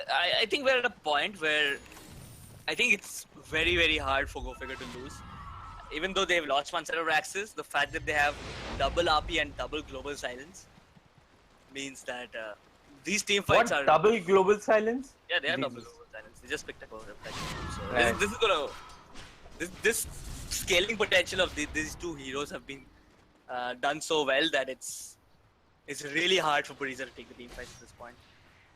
They need buybacks on the course. Archmage rooted. He's got the use. Deliverance goes in. Manta style being popped. Global silence number 1. All they see is easy. They commit the RP. They're trying to bring him down. RP number 2. Easy. Brought down. 5 back. Clown K out of position. Doesn't have the BKB, but Deliverance with the physical damage does manage to bring him down. Buybacks abound. A vacuum wall onto many, but Snacks will end up falling. And Easy does end up going down a second time. It's a dieback on the Juggernaut, but Archmage will fall. Clown K is there with the physical damage. They lost the Magnus, have lost the Queen of Pain. And Deliverance does end up losing his Aegis. Rampage pops the Ghost Scepter and stays alive.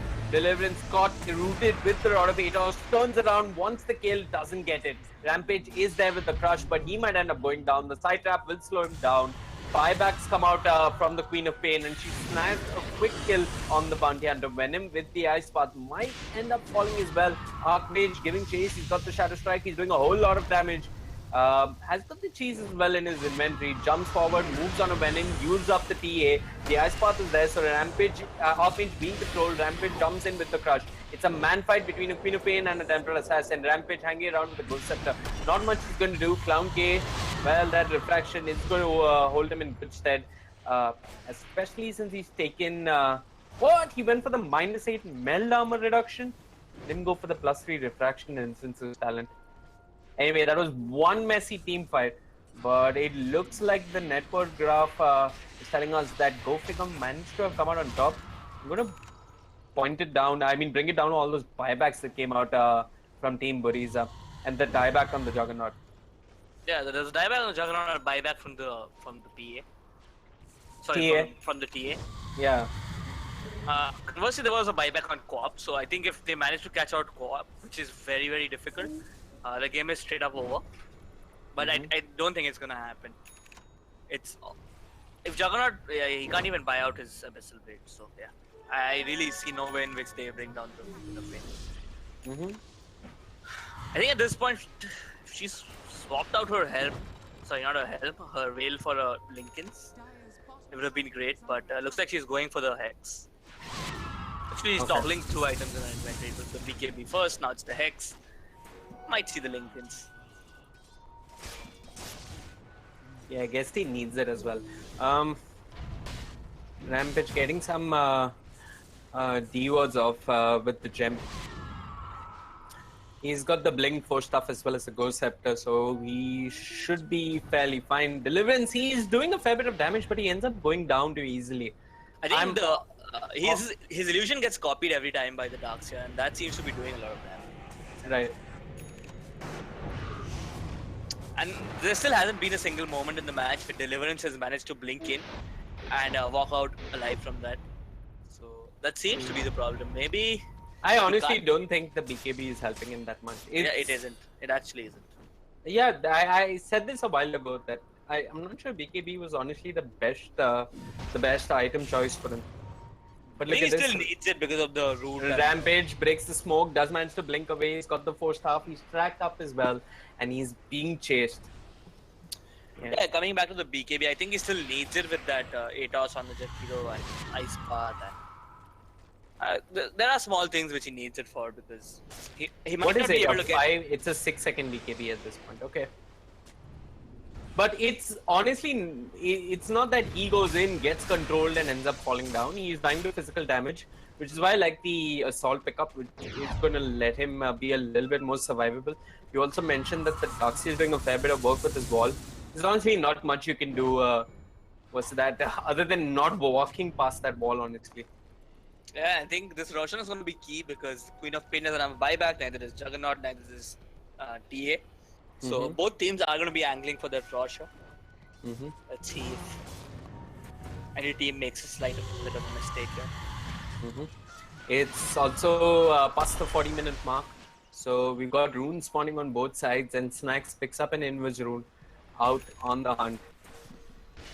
One thing to point out though is that the cores on this side, the supports on the side of Go Figure scaled is slightly better than the supports on the side of Team Buriza.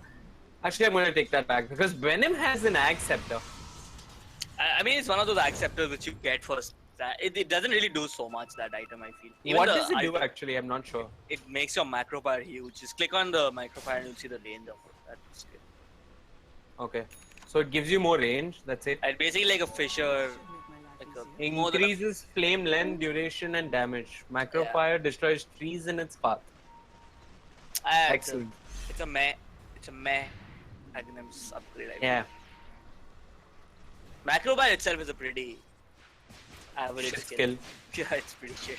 It's a shit skill. I mean, come on. It's You're right. It's like the bad version. It's a discount Molotov cocktail, which does nothing. Yeah, probably. Good analogy. And looks like they're not going to get a chance to go for these Aegis. Zetisbug is trying to sneak into the pit. Is there detection in that area? Archmage doesn't have it. Snacksex doesn't have it. It's only the Slaughter who has it. They've given up the gem? It's with Slaughter. Okay. It's with Slaughter. Yeah. Team Buriza not playing with too much vision other than that one ward near the Rosh pit. They did know that they were going into the Rosh pit, but chose not to contest.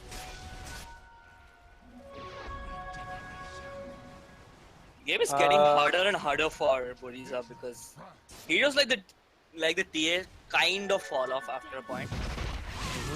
They rely on that burst, that physical burst, but that eventually heroes start gearing up for that and building up against it. And when you can't burst down heroes with the TA, you look like a headless chicken running around trying to get mid hits off and whatnot.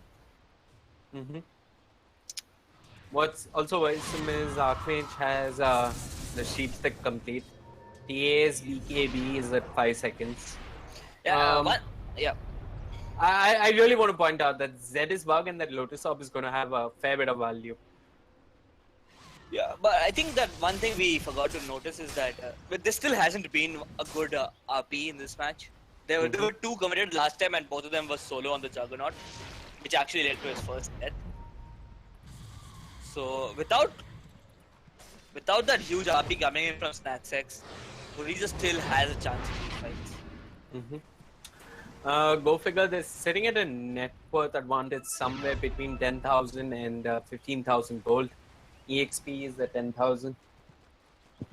Doing quite well actually. So now, can we now just refer to it as percentages? They're 15% up on the other team. Is that what we say? Is that the new lingo? Yeah, I guess. Yeah, Queen of Pain is fat AF. Yep. Easy, giving chase, has got snacks, does commit the Omni Slash, but he's got the cheese. There's got the Abyssal as well, but a quick sheep stick comes out from Archmage. The Sonic Wave completely off the mark. They're giving chase, they want easy on the Juggernaut. He's got the Lotus Orb, but he's got a friend as well. Clown Cake comes in, that's his BKB down. It's going to go down in about a couple of seconds, but elsewhere they've got MGA. He drops the ball in panic. Deliverance giving chase with that BKB will get the kill. He's caught between Zetisbug and Easy. He's tracked up as well. Snacks with the RP, catches nothing other than his own illusion. A quick X on the Clown Cane, not amounting to much. Deliverance tries to blink strike, get out of there, but he's got the Aegis. He will respawn, and Team Buriza is surrounding him. No Magnus and no friends to help him out. It might mean that Deliverance might go down. He's trying to fight to his very best here. but he's ultimately going to be brought down elsewhere. Meanwhile, in the mid lane, Archmage ratting it out. He's moving on to the tier 3 now in the bottom lane. You've got TPs coming in from Venom. He hugs the shrine. He's silenced up by the Orchid, and Archmage has moved on to the racks. Sheep onto Venom on the twin-headed dragon, used defensively, but that's all just set up for an ice bath. And there's the macro fire burning him down, but Archmage enough HP to survive through all of that. Pops the shivers and tries to get the hell out of them. Yeah, Archmage is pushing his hero to the limit here. He's getting away with it, but does he have buyback yet? Yeah, he does. He does. I mean, wait, hold on. He does. Yeah, he has buyback. Everybody has buyback other than Drake on the Silencer and the twin-headed dragon. I think Silencer doesn't matter because he's playing from so far back. All he needs to do is pop those 2 global silencers. Again, a very, very bad set of events coming in from the Magnus. 2 whiffed RPs. Or not 2 whiffed, I would say the first one was not really relevant. The second one was whiffed. So Snacksex is having a really rough day here. Yeah. Yeah, blinked into the Darkseer wall, got an RP off on his illusion. Yeah, he's literally been... It's a little bit like when you show a dog his own reflection, he's trying to run after it. Yeah, it's kind of He like jumps that.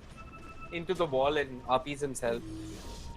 But Buriza still playing from very far behind. I feel that they still have no answer to the Queen of Pain.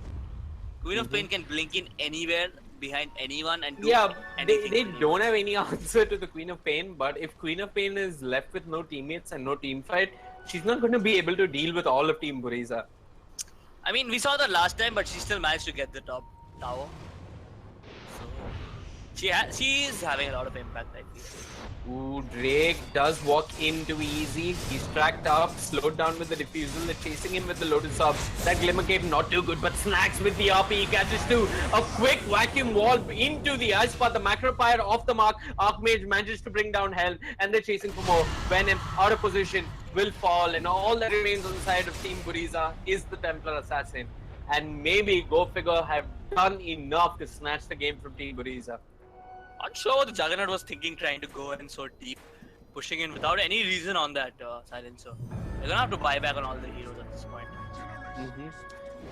Snacks doesn't have the refresh RP for 20 seconds, so Go Figure have to be a little bit patient. Drake does have the refresh global silence. He's still not joining his team.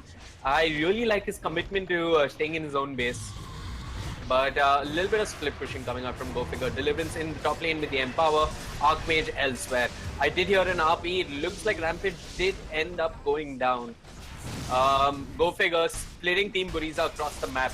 The melee barracks top have fallen. Snacks caught in the Omni Slash, staying alive. Pops the refresher, gets the RP on to do. Here comes Deliverance. The crits are real. He brings down the Darkseer. He sees easy and should be able to bring it down as well. Blinks aggressively, not enough damage. Pops the Mask of Madness. Clown K is here as well. It looks like Deliverance might fall, and he will fall indeed. They've lost the Queen of Pain. You said they had no answers to the Queen of Pain. Somehow they managed to bring her down. And now Team Buriza have managed to hold on to the racks. I think they used the Bloodthorn to get her down, but they did lose 2 Raxes. They lost the top Raxes for that. And slowly by slowly, they're gonna keep giving up these objectives, I feel. Clown Gate trying to be aggressive. He has TP'd in, but there is a Ghost Scepter on Snacks, and oh, there isn't a Ghost Scepter actually, my bad.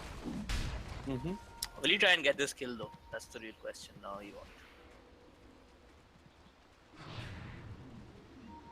It's going to take some great individual skill from Team Buriza to come back. I mean, like, if that pickoff worked for Team Buriza, could have maybe brought them back into the game. We also did see the kind of damage Deliverance can do if he has a good RP to work with. Managed to bring down the Darkseer as well as almost bring down the Juggernaut.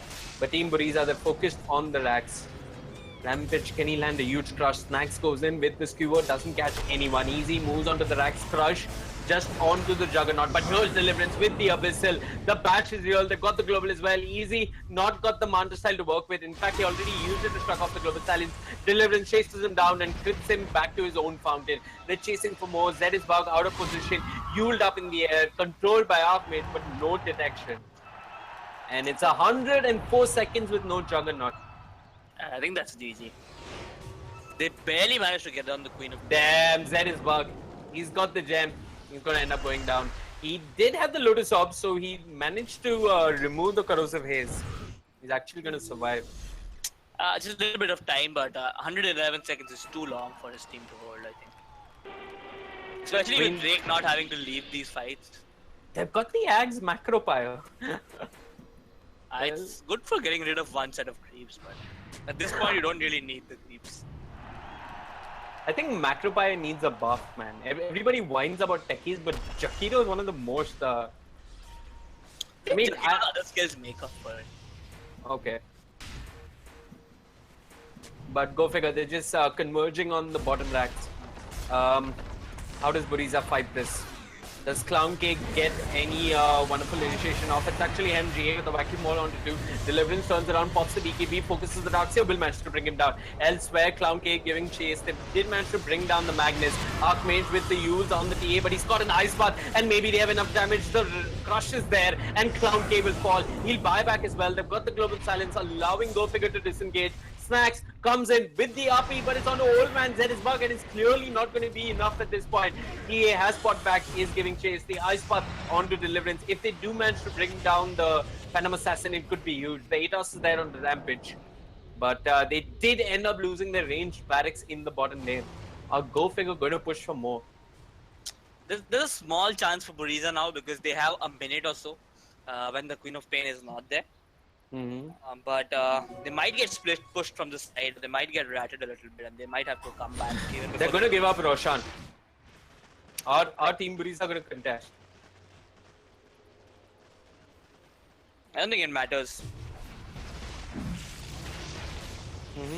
Slada out of position, caught with the Ice Path and the Abyssal. Silence. He's got the Ghost Scepter. Quickly purged off with the Diffusal. The Aegis was picked up. And Easy walks into the Rosh Pit for sloppy seconds, doesn't find anything. Team Buriza grouped up, marching down the mid lane. You said a minute with a Queen of Pain might be enough. What can Team Buriza do with it?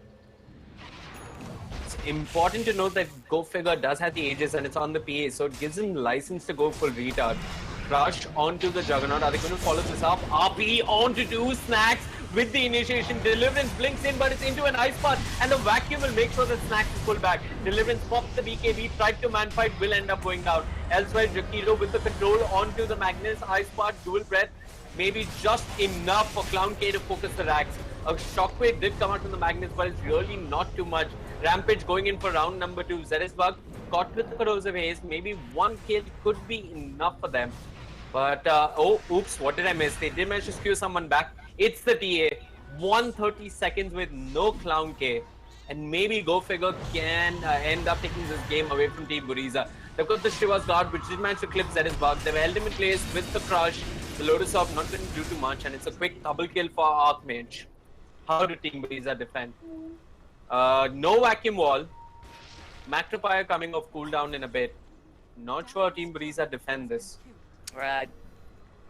I mean, last time I said that it was almost over and I regretted it, but I think this time it actually is. Yeah, it is. It's going to take a miracle for Team Buriza to come back at their stage. All that remains is a ranged barracks in the top lane. They've got the global silence well. They're just having fun at this point. Deliverance pops the BKB, tries to man fight, not enough damage. Bash onto the Juggernaut. You've got the corrosive haze to help him out. Crush on to with the Ice Path and the Magnifier holds back Go Figure. A quick vacuum, but that's going to be the last thing that Easy will ever see as he'll end up falling down to Deliverance. And Deliverance surges forward, gets one more kill. And Go Figure have managed to take the game away from Team Buriza. The GGs are there.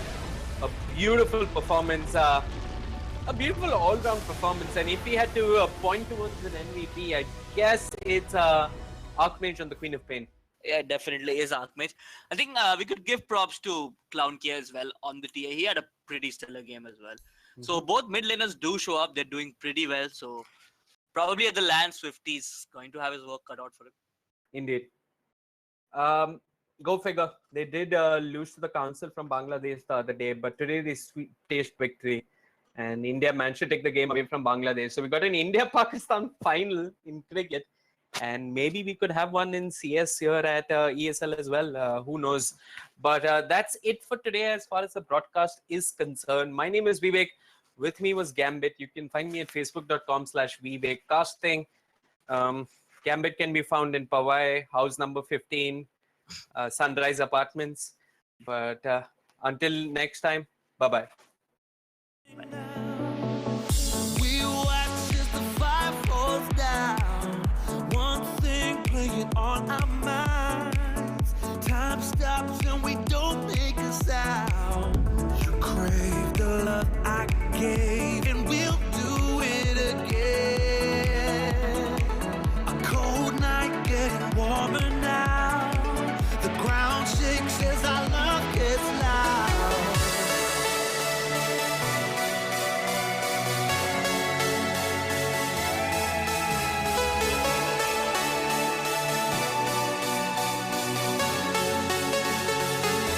I'm ready to love.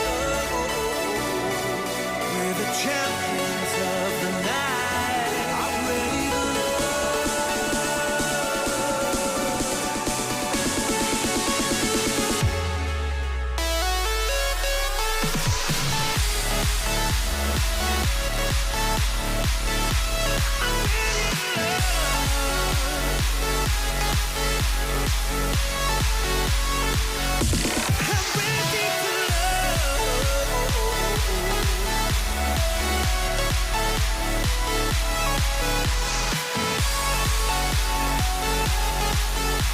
champions of the night.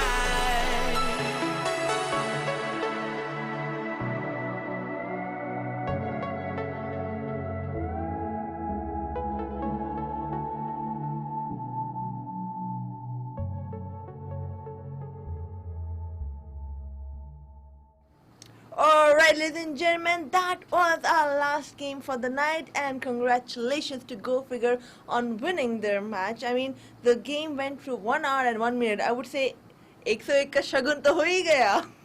Yeah, bad puns have ended for the night. I know. But I'll see you guys tomorrow again. Yes, it's not over. You will see this face again at ESL India Premiership 2017. We will be back with more games. We'll be back with more action. We'll be back again tomorrow at the same time, 6:30 p.m. Indian hour IST, and we'll bring you a lot of games, a lot of excitement. Also, we'll also be bringing you a lot of sponsor codes. That's right. This is ESL India Premiership 2017, sponsored by HyperX, Zoiba BenQ, and owned by HP. This is Orange Persian Mia Shariari saying good night, signing off. You guys have been amazing. Thank you so much. I hope you have a great night ahead.